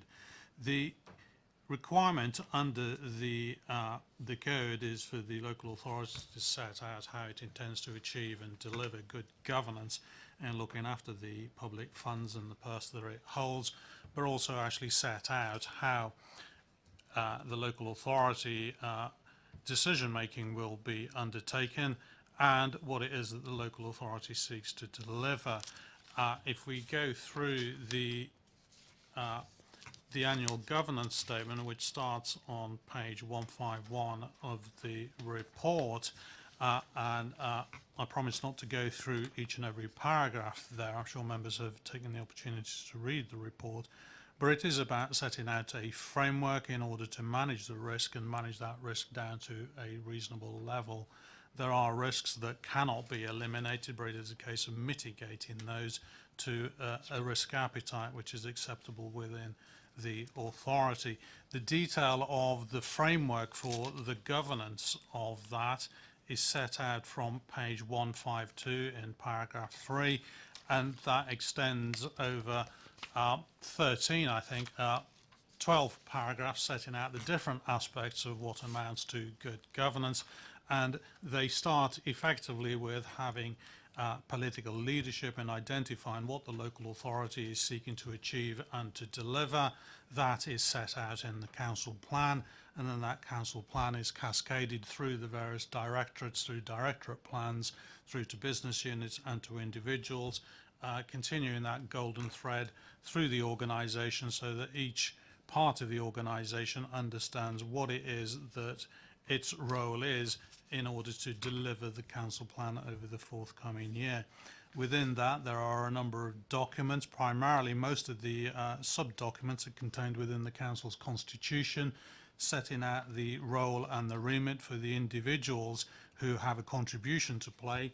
So those set out the roles for the Cabinet and the Council in terms of the Internal Audit Committee as well, but also set out the rules and the processes and procedures that officers have to follow in order to ensure that we have good conduct of the finance and the assets within the authority. So, for example, standing orders in relation to contracts and financial matters, and also in relation to asset disposal.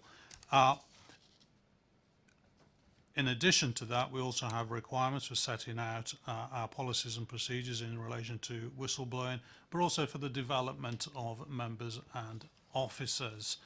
The work in terms of producing the annual governance statement and understanding whether we are providing a reasonable level of assurance is undertaken by numerous individuals within the organisation, and that is set out in paragraph 4 of the report on page 157, and that includes not only elected members but an officer group helpfully called the stewardship team, which composes of a number of individuals, and those are set out within the body of the report as well, inclusive of the Chief Finance Officer, Internal Audit, the Policy Manager, the Monitoring Officer, and the Head of HR. The Chief Internal Auditor has reviewed the internal governance arrangements, and there's a statement from him contained on page 158, just at the top of the page, which states that he's satisfied that the internal work that's been carried out has allowed him to draw a reasonable conclusion as to the effectiveness of the Council's risk management, control and governance, and he is then given that a substantial assurance. In addition to that, if we look at the bottom of that page, we have comments there from the external auditors, and they've provided an unqualified assurance in relation to the financial statements, giving a true and fair view the authority's position at the 31st of March, and that they've concluded that the authority has put in proper arrangements to secure value for money in the use of the resources. Subject to any questions that the committee may have, the proposal is that at the end of this session that the annual governance statement is presented to the Chief Executive and also the Leader of the Council for their consideration and approval. Thank you, Chair. Subject to any questions. This is for approving, but I would like to ask one question first. Page 1574C. How do you assess the effectiveness of the Audit and Accounts Committee?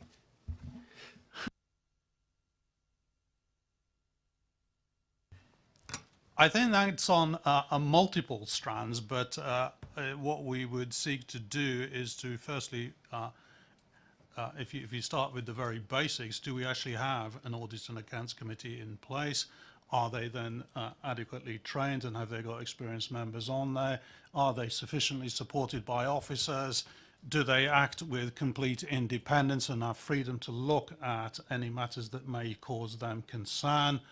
And are actually matters of concern brought to them when officers or other members may well come or become aware of matters? And therefore, if you've got a committee here that's suitably trained, suitably experienced and equipped in order to ask questions and anything that may concern them in relation to the functions of the authority, you can then gauge and form a view as to whether that is a reasonable and a functioning committee. Thank you for that. Councillor Cubitt, I hope that wasn't your question. Thank you, Mr. Chairman, and thank you, Ms. Gill. I didn't get a chance to review the statement versus previous statements, but has the role of the Basingstoke Area Strategic Partnership always been stated as determining together with us various objectives and plans, or is this the first time we've put them down explicitly in section 3(1)s B and C as formulating the council plan together with them? Through you, Chair, I would need to check whether it's specifically mentioned in previous documents. However, since they're integral to how the organisation goes about delivering significant areas of work within the community and the administrative area, it's important that they are mentioned and they're detailed within here. However, I can't actually answer specifically that question, but I can get back to you, Councillor.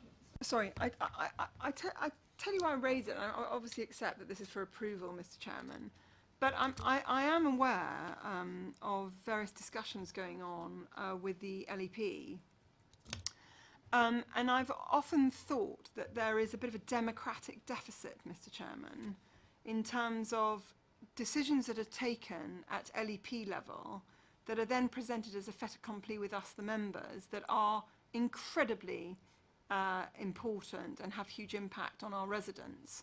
Whilst I'm not suggesting in any shape, size or form that we should refuse, if it is new that it is actually introduced here, then there's possibly a discussion to be had.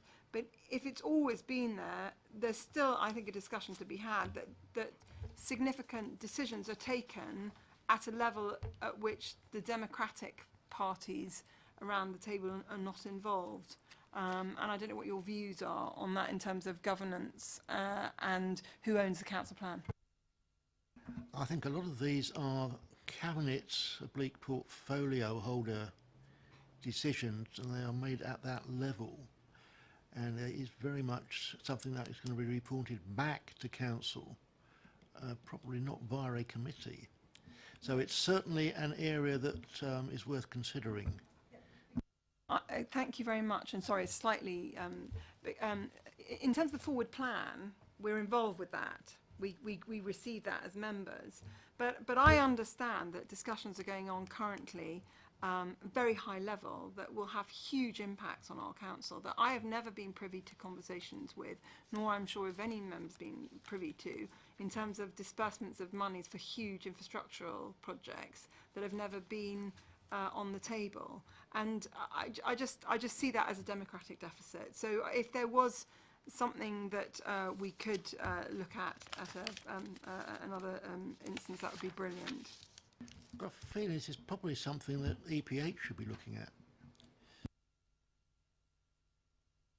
The reason why I'm mentioning it in terms of governance is that because the role of the BASP is mentioned here, it implies that they are integral to decision-making processes, which I believe result in a democratic deficit, at which I'm not able to approve a decision of monies dispersed by the local economic partnership, but that has huge ramifications on activities that go on and are undertaken by our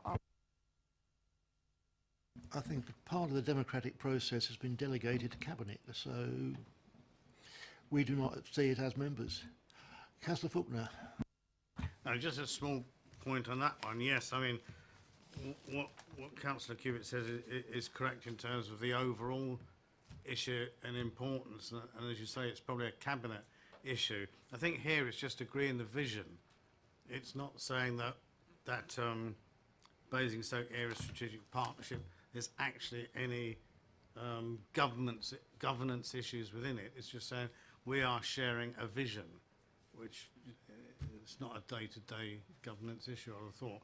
But just taking the point, yeah, it implies. Sorry, Councillor Ford. It does imply that the council plan has to be agreed by the partner. That's my point. Mr. Gill, would you like to comment on that? I think I may be stepping into ground that I don't know accurately, and therefore I shall hesitate to specify in going into that. But I would hazard a guess that certainly the council plan is something that this council has absolute jurisdiction over. However, in terms of maybe it's a sloppy use of language there, but I suspect it's more likely to have been received by the Area Strategic Partnership so that they are aware of what this council's plans are and ambition for the future, and therefore with the broader membership of the Area Strategic Partnership, they have an element of buy-in as to what it is that this council is seeking to do, and therefore can consider that when it is determining how to allocate resources. Come back. Not on that issue. I've got another question. Thank you for that. And I agree, it's possibly a sloppy English. And it's probably legacy. It's probably been there for years and no one's ever commented on it. So it's not a criticism of you at all. But if we could look at that. But just finally, Section 151 officer. A number of undertakings were made by the Section 151 officer in relation to commercial transactions which deviated from the acceptable practices, or they needed his sign off because they were contravening the Red Book rule or the. Now we have a new 151 officer. What happens in the event that his statements in relation to there's about 4 or 5 deals when he was required to state that he was happy with the transaction despite the fact it deviated from permitted rules of engagement? What happens now that we have a new Section 151, especially with regards to property? Who owns the legacy undertakings now that we've got a new one? That's an interesting question, and I hesitate yet again to step into this arena with the new 151 officer sat across the table from me.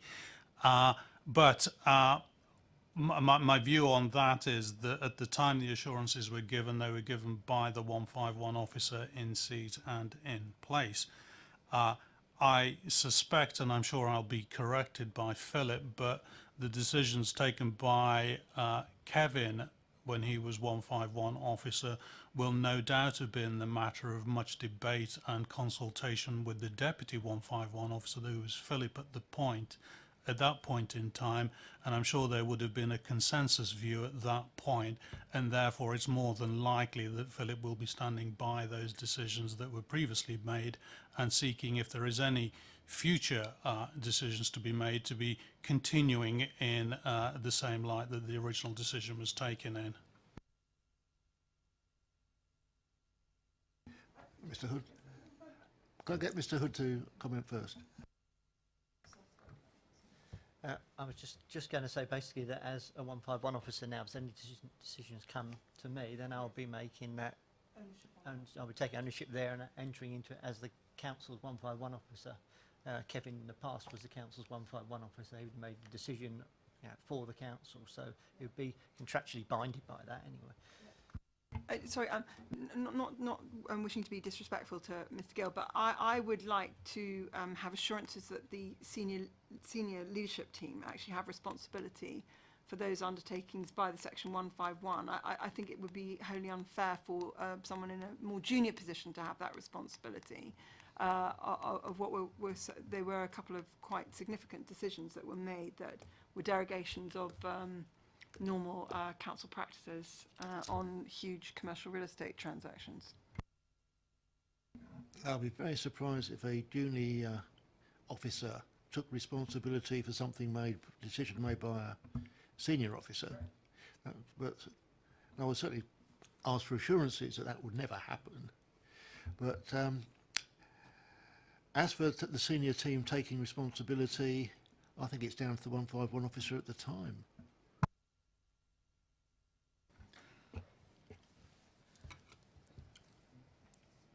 Sorry, Chair, I was just going to just thinking about this. The decisions taken by the 151 officer historically will be personal decisions taken by them using their judgment and experience.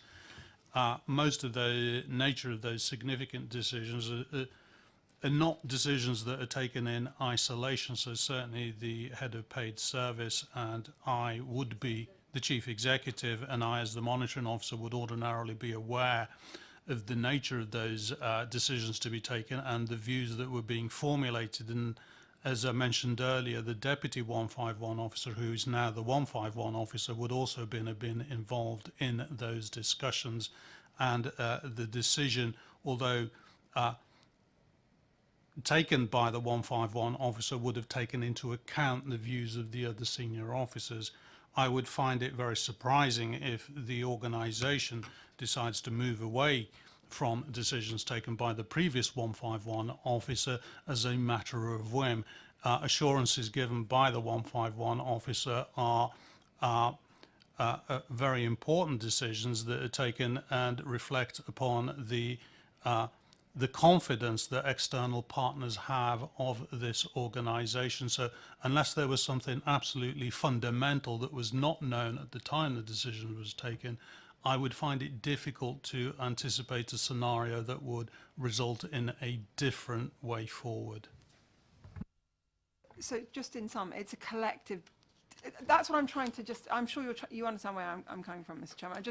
When we as councillors get told 151 officers signed off on it, that's fine. But for me, from an audit perspective, I would like to see there to be collective responsibility so that as an organisation, one is not wholly reliant upon an individual who then disappears, and then there be no collective responsibility thereafter for those undertakings that were committed specific to transactions. And that's what I'm trying to understand. I understand where you're coming from on that, but I think the decision may be collective advice, but at the end of the day, it's one person's decision, and I'm not sure that there's collective responsibility. I will pass over to the interim head of finance, who's then let's have a word on this. Well, I just wonder whether it helps in terms of the different roles, because the 151 officer has specific statutory role around the accounting and the financial side. As Bipinda said, then there'll be other people involved in the decision making depending on the delegation. That may be members, it may be the head of paid service, chief exec, or obviously Bipinda in his role as a solicitor. So there will, in coming to a decision around what you've done or a project, the different roles will have a different aspect of keeping the organisation safe and feeding into the right decision making. So Philip, in his role now as a 151, will take a financial regulatory view on the accounting and the decision making around that. If there was anything he was particularly concerned about, I'm sure he'd report it to the chief exec or to the members as an issue. But I guess I think the point that Bhupinder's making is because he's actually been here and been part and been through that thinking, he's kind of comfortable in his role that he's understood the background and the decision making. So I think the 151 has a particular role and responsibility to make decisions and to alert to issues, but there will be different people within that overall decision and their roles in the organisation, hopefully, that keeps it safe overall. Does that help? Thank you. To put it simply, who has responsibility for a decision made by the Section 151 officer? Would now be the 151 officer. So Philip would have a role and a view on any current projects or decisions that have been made, and if he has a different view or a different opinion about that in his role now as 151, he would report that up, and depending on what it was, he would either speak to chief exec or the solicitor to raise an alarm or to consider whether it should be going in a different direction. Councillor, sorry, Philip. Yeah, go for it. Just to add, just final confirmation, there are no decisions. As I say, I was Deputy 151 officer. I've been in full support of any decisions that have been made since I've been here where I'm aware of any details. And they've all been consensus views of the senior management team as well, as Bhupinder has said. So there's nothing that the 151 officer has decided he wants to do. We've had to override the decisions of the senior management team. Councillor Cubitt, does that satisfy you? Thank you. Right, annual governance statement. Do we approve it? With the caveat that there is a bit of sloppy wording in there which might be corrected in future.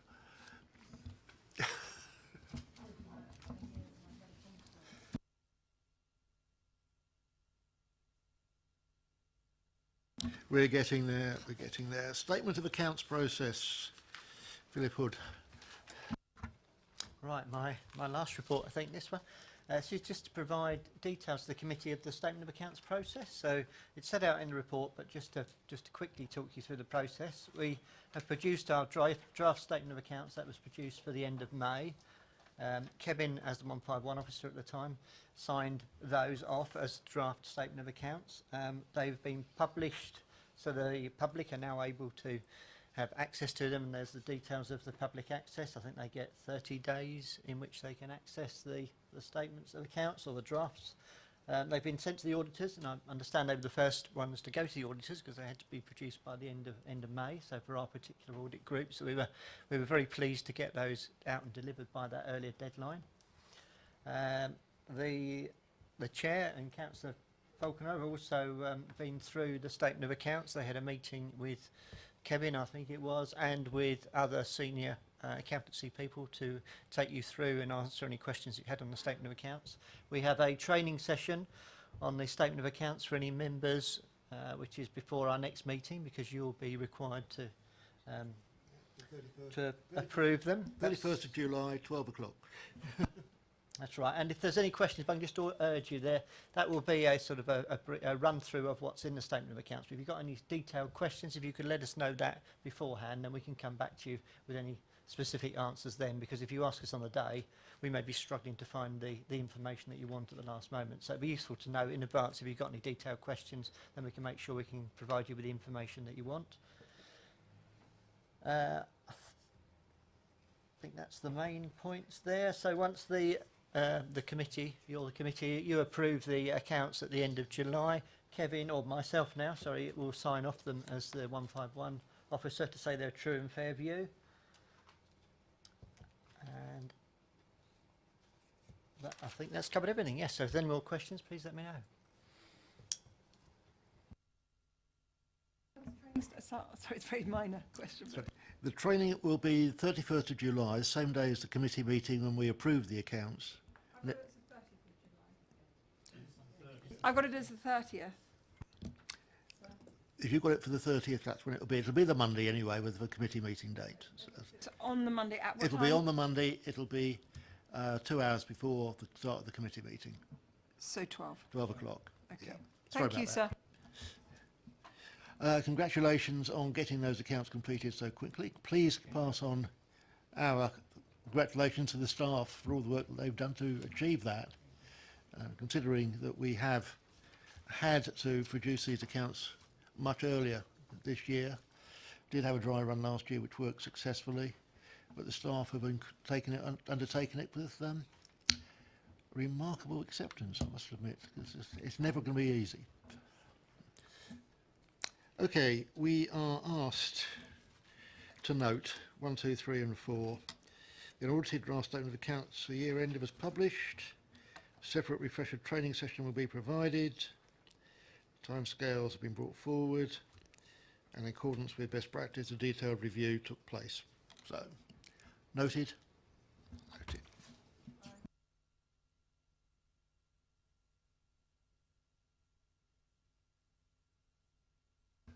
Item 16, viewing of social network sites. It has slowed down remarkably. There is one error. There is an error on the reporting on 2.2.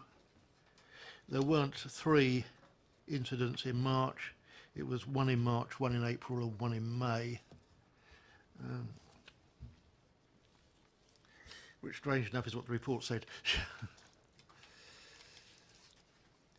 But they're all fairly straightforward issues, so I don't think there's anything to raise on that. If anybody's got any questions? Noted.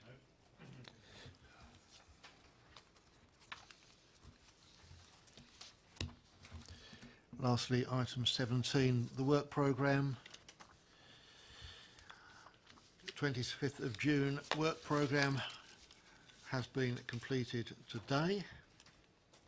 30th of July, we have a couple of items coming up. I suspect there'll be more on the day.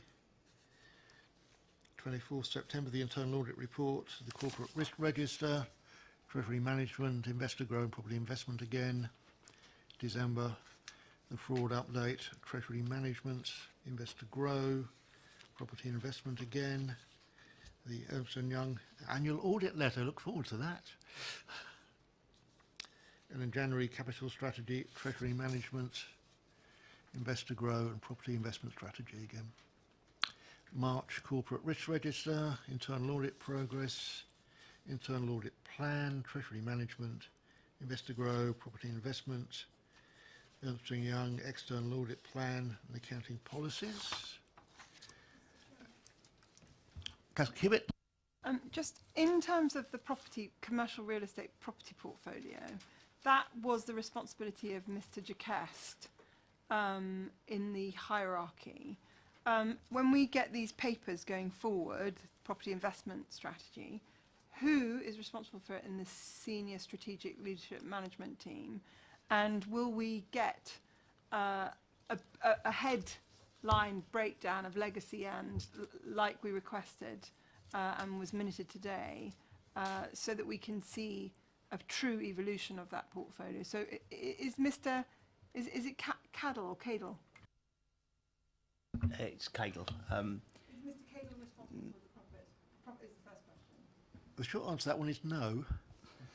It will be Victor Nichols who is taking responsibility for it, and it will be for him to report to this committee.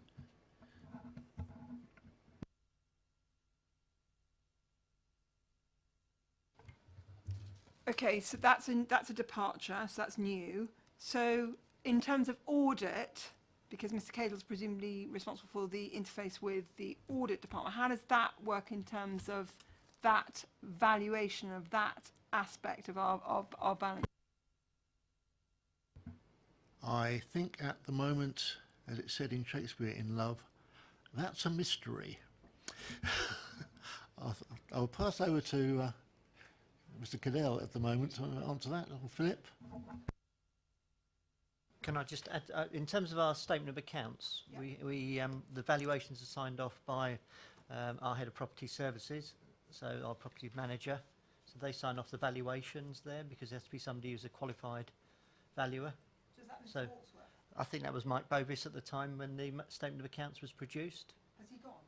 No, he's still here, but he's looking after the leisure park, so he's a sort of leisure park manager or director for that scheme going forward. But in terms of the statement of accounts, he was providing the certification, I believe, of the balance sheet values of the property assets.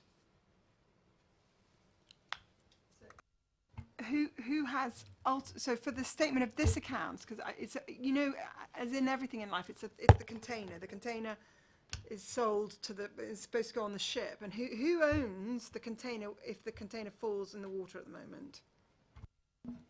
Sorry, which container are we talking about? Property valuation and the property portfolio. So Passing over to Graham for this one. So I believe, whilst I'm here in an interim position, so I don't know whether it's planned for longer or but certainly while I'm here, Victor will take responsibility for the property portfolio. In terms of statement of accounts, that will remain to be pulled together by the finance and accountancy team.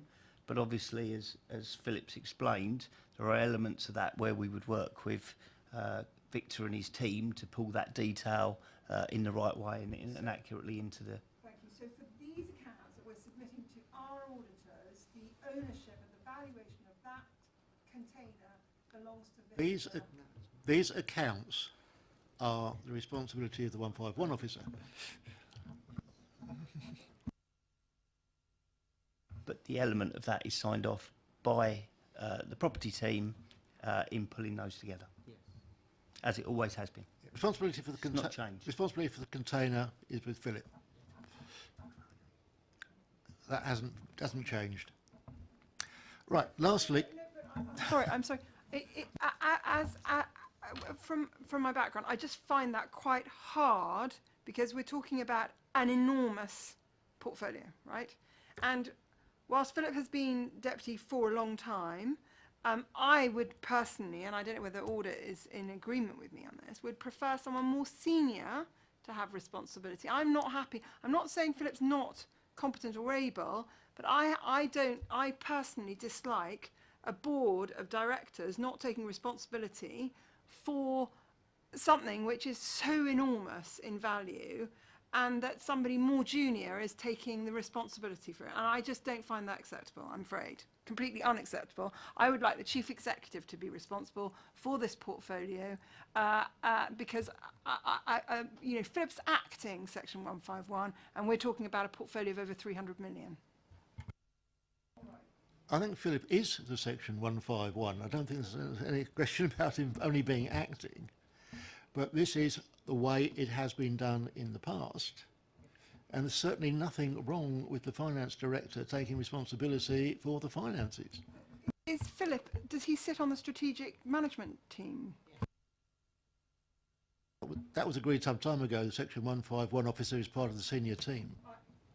I'm fully aware of that because I was one of the people that wanted that to be the case, because it was for a very long time that Mr. Jacques did not sit on the strategic leadership man. But what I had misunderstood was I had understood, obviously incorrectly, that Philip was acting Section 151, and what you're telling me is he is actually the permanent 151. Until that changes. But he's not acting. No.